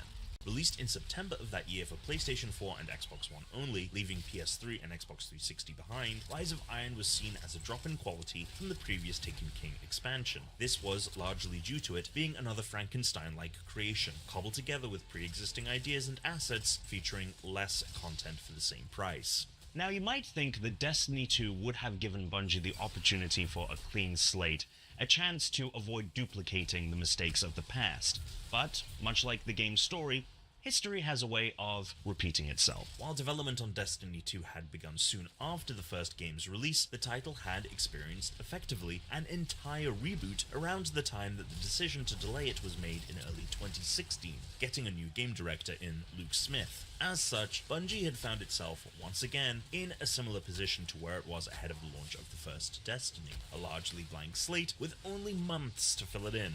Bungie reworked some old ideas to help fill in a lot of Destiny 2's gaps, such as the scrapped European Dead Zone from the Taken King, and an area known as the Pyramidion, which was initially also going to be a part of that same expansion, although the structure was moved to a new moon, Io, rather than the previously intended location Mars. Speaking of Mars, while there was originally meant to be a lot more connective tissue between Destinies 1 and 2, most of the first game's content didn't carry over to the new title. This included many of the locations and missions, power level, weapons, armor, currencies, etc. In fact, the only thing that actually carried over was the design of player characters. But even then, there were certain stipulations that users had to accomplish in Destiny 1 to unlock that capability. Reception to Destiny 2 was better than Destiny 1 at its launch, but by many it was seen as a step backward from where the first Destiny left off. A lot of the improvements that the team had made on the original game were present, and Bungie addressed a number of additional complaints, such as getting rid of Grimoire cards, the lore blurbs that only existed in the Destiny app, and having events such as raids hosted on its servers rather than a player's console, significantly cutting down on the number of disconnections users would experience. Critics noted that the game featured some of the best level design and gunplay from the franchise to date. However, there were still a lot of issues that critics and players had with the sequel. Destiny 2 had made the time to kill enemies longer, slowing its core gameplay loop down, and that was an aspect that people mostly enjoyed about the series. Abilities, another popular element of the game, had been nerfed. Players also felt like the title was designed to be more accessible to casual players, which was an intentional choice to sell more copies, but Bungie hadn't nailed the balance and ended up alienating many of its hardcore users. This particular issue was exacerbated by a lack of endgame content and fixed roles, meaning guns always had the same stats, which led to only a handful of weapons being viable options for high-level play. While Destiny 2 showed a lot of promise, the community's patience had kind of run dry. As a result, many felt things were even bleaker than after the release of the first game. Like the first game, 2 smaller DLC packs released soon after Destiny 2's launch, but neither did anything to assuage players' fears that Destiny would never fulfill its full potential, particularly as they also reused discarded characters and concepts such as Osiris and the War Mines, with procedurally generated level design and retooled raid content helping to pad out the offerings. Destiny 2 needed a big shake-up to win players back. The Taken King moment of Destiny 2 was ironically also the game's first big expansion, Forsaken. Bungie killed off its most iconic character, Cayde 6, a choice that raised the narrative stakes of the franchise, which is where a lot of the praise around Forsaken was given. The expansion added a now beloved new location, the Dreaming City, as well as dungeons, a kind of mini-raid that could be completed by a single fire team. And speaking of raids, the one that accompanied the expansion, The Last Wish, is regarded by many to be the best Destiny has ever had, even to this day.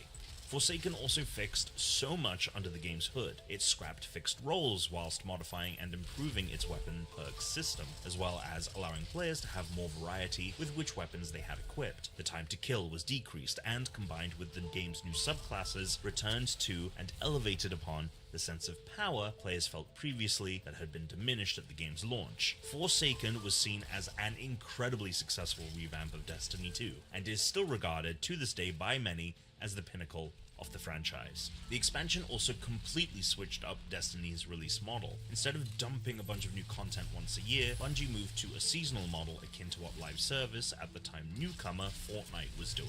However, despite Forsaken easily being the most well-received content that Destiny had put out to date, the reception from critics and players didn't translate into a sales number that appeased Activision, and so the publisher looked to exit its contract with Bungie early. In early 2019, Activision dropped out of publishing Destiny 2, with Bungie taking on those responsibilities on top of developing the game. While many were optimistic that Bungie getting away from Activision would lead to a more vibrant and creative game, the truth was that a lot of the funding from Activision was what allowed the developer to make the large strides it did with Forsaken and its subsequent seasons. It was a momentum that Bungie would not be able to keep up without help.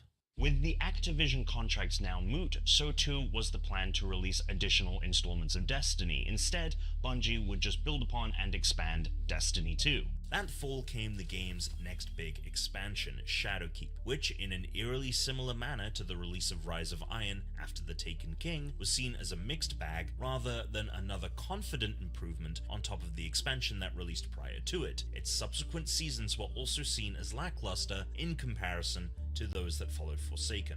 Along with Shadowkeep came Destiny 2 New Light, which removed the need to pay for Destiny's base experience, which included content prior to Forspoken. This move was clearly an attempt from Bungie to adapt to the free-to-play model, which was solidifying itself as the business model for the live service genre. Games like Fortnite, which launched in the same year as Destiny 2, flourished thanks to its low barrier to entry. No content, only cosmetics cost users money, making them feel less vital to enjoying the game. While New Light was an effort to acclimate to the changing tides of the industry, the content that players all agreed was the reason to jump into the game still had a cost attached to it, and while new players no longer had to fork over money to play Destiny, New Light did little to help onboard them into a game that was just as dense as ever. The next year, which if you remember was originally meant to be the final year of the developer's 10-year contract with Activision, would be a make or break moment for the game. Of course, that next year brought along the COVID-19 pandemic, which, while presenting an opportunity to get new players into Destiny, since everyone was forced to quarantine, put a massive strain on development, as Bungie, as well as other developers and publishers in the industry, had to pivot to remote work. Despite that, Bungie took its biggest swing ever that summer by doing something it had never done before: commit to and publicly announce a plan. The developer announced not one, not two, but 3 expansions that would be released over the following years and would conclude the current arc of storytelling that began with the first game. While most of that storytelling had been cobbled together by disparate ideas over the half a decade prior, the latest expansion, Beyond Light, would begin to take Destiny down a more laid out, better paved road. That November, while Beyond Light didn't reach the highs of Forsaken, there were several aspects critics and players pointed to as promising signs for this new plan, namely the new location Europa, yet another idea initially designed for the Taken King, and new darkness powers, Stasis. Perhaps the most important change of all came to that expansion's subsequent seasons. While prior to Beyond Light, seasons had little narrative nuggets tied to the content they brought along, seasons following Beyond Light made major story advancements previously only seen in the expansions themselves. This gave players an extra incentive to continue logging into the game once the new expansion hype died down. Unfortunately, most of what anyone could talk about with Beyond Light was another Bungie decision that backfired immensely: vaulted content. This was primarily done to address the game's ballooning file size, with the more stuff that was being added to the game creating more technical complications for Bungie to have to deal with. As such, much of Destiny's content prior to Beyond Light, including locations, quests, and gear, were put in a vault, with the plan being to regularly rotate content in and out. While this solved a lot of development issues that Destiny was running into, as well as reducing the file size of the game by nearly half for players, this change was very poorly received. Once again, it felt like it was one step forward, 2 steps back for the franchise. 2022 was another consequential year for Bungie. After jumping out of its deal with Activision 3 years prior, the developer was acquired by PlayStation, another sign that Destiny required tremendous support in order to enact its grand design.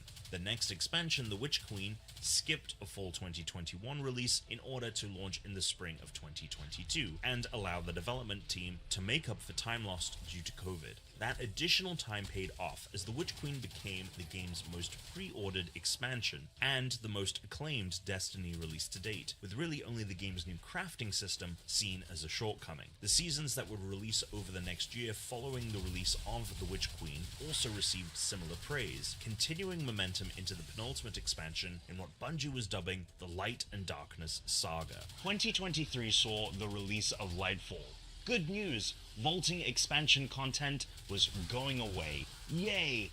Bad news, the expansion was just kind of meh. Initially envisioned as the saga's final expansion, a fourth expansion, The Final Shape, had been announced when the Witch Queen delay was revealed. This ultimately left players feeling as if Lightfall was a more threadbare, less impactful release, especially in light of how substantial an update The Witch Queen had felt. There was a lot to like about it. Players dug the new strand powers, and much welcome additions like loadouts were finally added to the game, but the expansion's narrative and once exciting new planet Neptune disappointed the community. Following Lightfall was more seasons, and while they continued the trend of including important narrative moments, the seasonal model had more than worn out its welcome with players. This was feedback that Bungie had been hearing for a long time, and as such, announced that following The Final Shape, seasons would be replaced by 3 episodes. The episodes, titled Echoes, Revenant, and Heresy, will drop new content all at once every 6 weeks in an act, with 3 acts in a single episode, unlike the seasonal model which would sprinkle a dash of new content week to week. As such, episodes appear to be more like mini expansions than seasons ever were. Of course, we're jumping the gun a bit, as before we get to episodes, we have The Final Shape to look forward to, which will see the Guardians enter the Traveler, reconnect with a resurrected Cayde 6, and take on the Witness, wielder of the darkness. It has been a long road for Destiny fans. Initially, the plan seemed so simple: 4 games and 4 expansions, but as we've seen, that plan had to almost immediately be overhauled. By all measurements, it's a miracle that we're even getting more from the franchise at all 10 years on from the game's initial release. The fact that The Final Shape launches as close to the 10-year anniversary of the start of the series as it does is primarily a coincidence, and all this has a lot to do with the ambition of Destiny.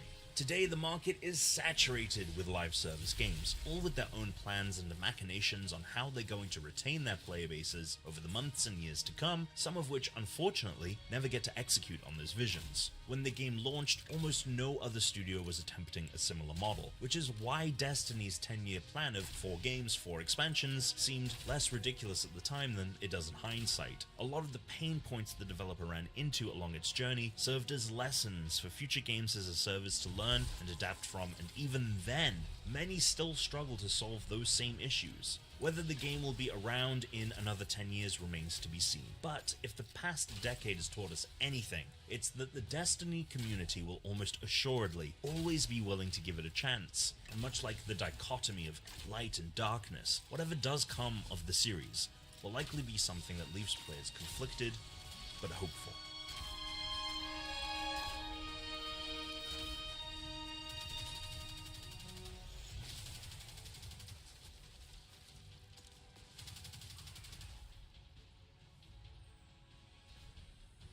The Destiny franchise has an incredibly long and dense timeline that Bungie has been building on for the past 10 years. Despite only having 2 numbered games, there have been a whole host of major story expansions that have explored more corners of the expanding universe. In short, the timeline of Destiny is a lot to wrap your head around. Yep, across the last decade or so, Bungie's epic space opera has added a wealth of lore that spans millennia across a galaxy that is constantly evolving. But how exactly does it all tie together? Well, it can get very confusing, with former enemies turning into new allies, new threats emerging left, right and centre, and a ton of ancient history lessons to scrub up on. Across this video, I'm going to be hitting all of the big narrative points as I chart the overarching story of the Light and Darkness saga. Naturally, I won't be able to talk about every little detail, otherwise we could be here for days. But if you're looking to dive deeper into the lore of Destiny, you can't find anyone better than My Name is Byf, so definitely make sure to check out his videos too. So with the final shape bringing the story arcs of Destiny to a conclusion, there is no better time to dive into the lore of Destiny than now. Hey, my name's Adam, and in the spirit of Dinklage, hopefully I won't be replaced by another host during this video. Join me as I break down and explain Destiny's epic timeline.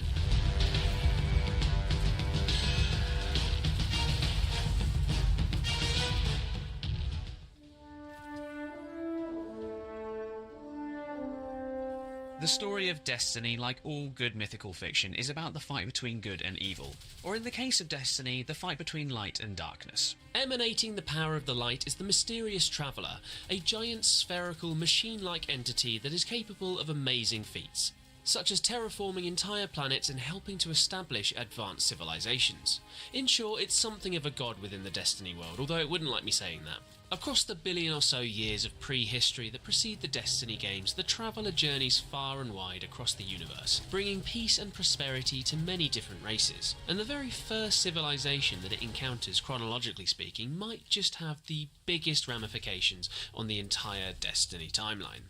So buckle in, pals, as we are getting into the big lore right away. Namely the origins of one of the key antagonists for the entire series, the Witness, as well as the true meaning behind their ultimate goal, the final shape, which rounds out the story arcs for Destiny 2. Okay, so the first civilization that the Traveller visits is the home world of an ancient humanoid race who come to revere their giant spherical god as the Gardener. The Traveller bestows gifts aplenty to its newfound civilization neighbour, and the world flourishes, eventually entering into a golden age of prosperity. As time goes by though, the world's civilization seeks more from their benevolent Gardener, specifically a sense of meaning to their privileged lives. This quest for answers eventually leads them down a dark path, and millennia on from their initial meeting with the Traveller, they head out into the unknown stars to find out the meaning of their existence. This brings them into contact with a darkness-infused entity known as the Veil, which gives them all the answers that they crave and more, namely an end state of perfection for the universe that goes by the catchy name of the Final Shape.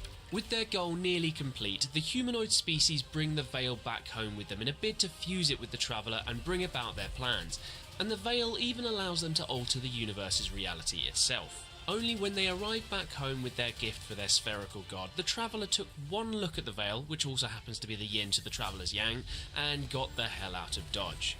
Naturally, this didn't put a stop to the utterly mad humanoid species, and as a result, they doubled down on their balmy efforts to attain the final shape. And so they stumbled upon the obvious answer of mass sacrifice. Yep, utilising the Veil, the mad civilization fuses itself together using the power of ritual sacrifice into a single dark and powerful entity known as the Witness. As we'll discover across the timeline, the Witness has a pretty sordid history in its years in the wilderness, namely the recruitment of a key disciple in the form of the lad Rulk, more on him later, and the creation of an entire monstrous species known as the Hive, more on them in just a sec. Anyway, back to the Traveller, which eventually winds its way into the path of humanity, which naturally benefits from the golden touch of the giant orb when it enters into our galaxy, the Sol System. And this brings us right up to the present day, or September 2014 to be precise, also the time when the original Destiny launched. This is the time that humanity first encounters the Traveller, when it parks itself smack bang above the red planet Mars. Earth sends out a team to intercept it, made up of a contingent of astronauts from an alliance between the USA, China and Russia, and this fabled meeting between humanity and the Traveller leads to a golden age for us humans, as the soothing voice of Bill Nighy, the actor, not the science guy, tells us. It was a time of miracles. It's changed. Light and dark are welling up here. More than I've ever felt before. It feels like you could reach out and pull all that power to you. Control it. Could you?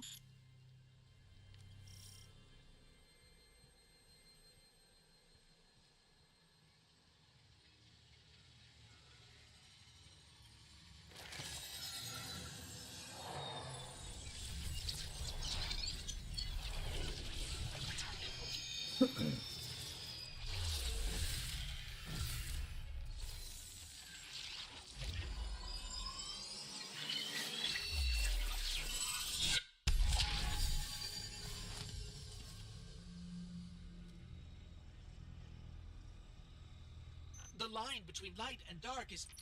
It's gone. It's gone. Guardian, you fused light and dark into harmony. How?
We can use this.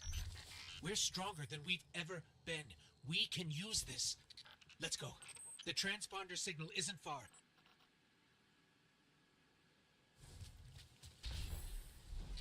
The signal's coming from here.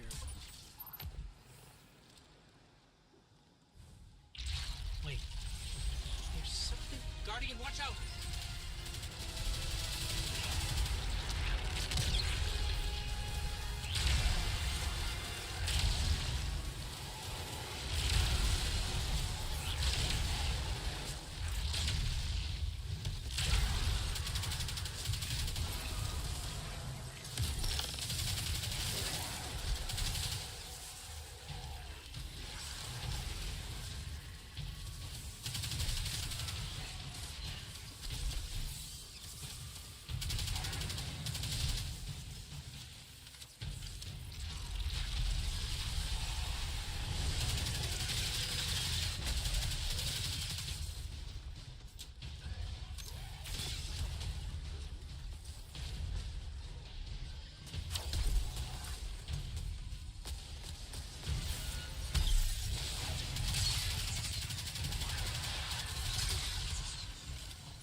I think I need a minute.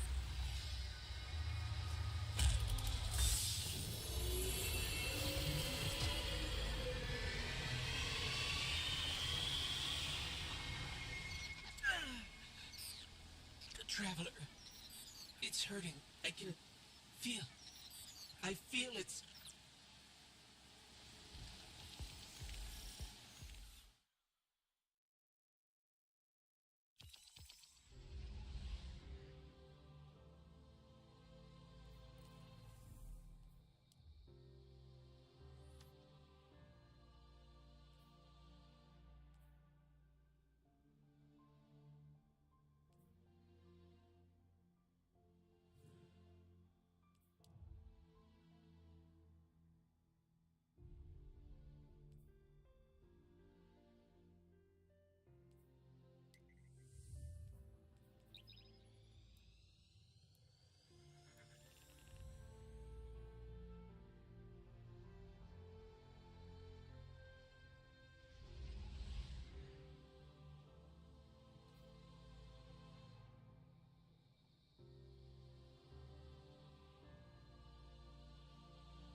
His character, the Speaker, regales the feats of the Golden Age of humanity in the prologue of the original Destiny, namely how humanity expanded its reach in the solar system with the help of the Traveler, terraforming the planets of the galaxy and building vast cities on Mars and Venus, aided helpfully by a lifespan 3 times longer than normal, all as a result of the advancements brought on by the Traveler. Back on Earth, humanity is making technological leaps and bounds, and one incredibly successful project that emerges in this time is something known as SEVA. Put simply, SEVA is a supercharged form of nanotechnology.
This is a lot, and as much as we both want to catch up, we ain't got that kind of time yet.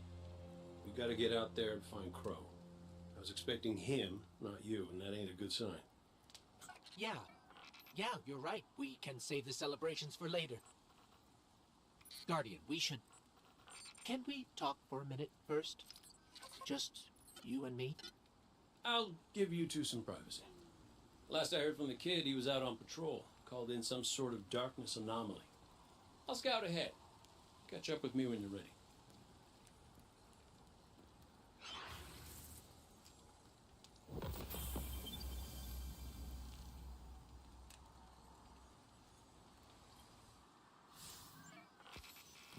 So, Cade, I looked him over while you were talking. Scan says that's really him. There's a few readings I can't explain. He's made of light, like me, like the Traveler.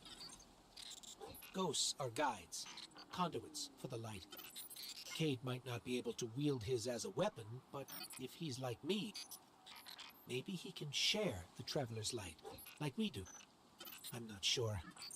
This is new. But look what else we've gained. I can feel it. The way the light flows through you. Freer. Harmonious with darkness. A full chromatic spectrum. I've only experienced something of this magnitude once before. When the Traveler created ghosts to raise guardians. When I was born. We're going to need everyone to save it from the Witness.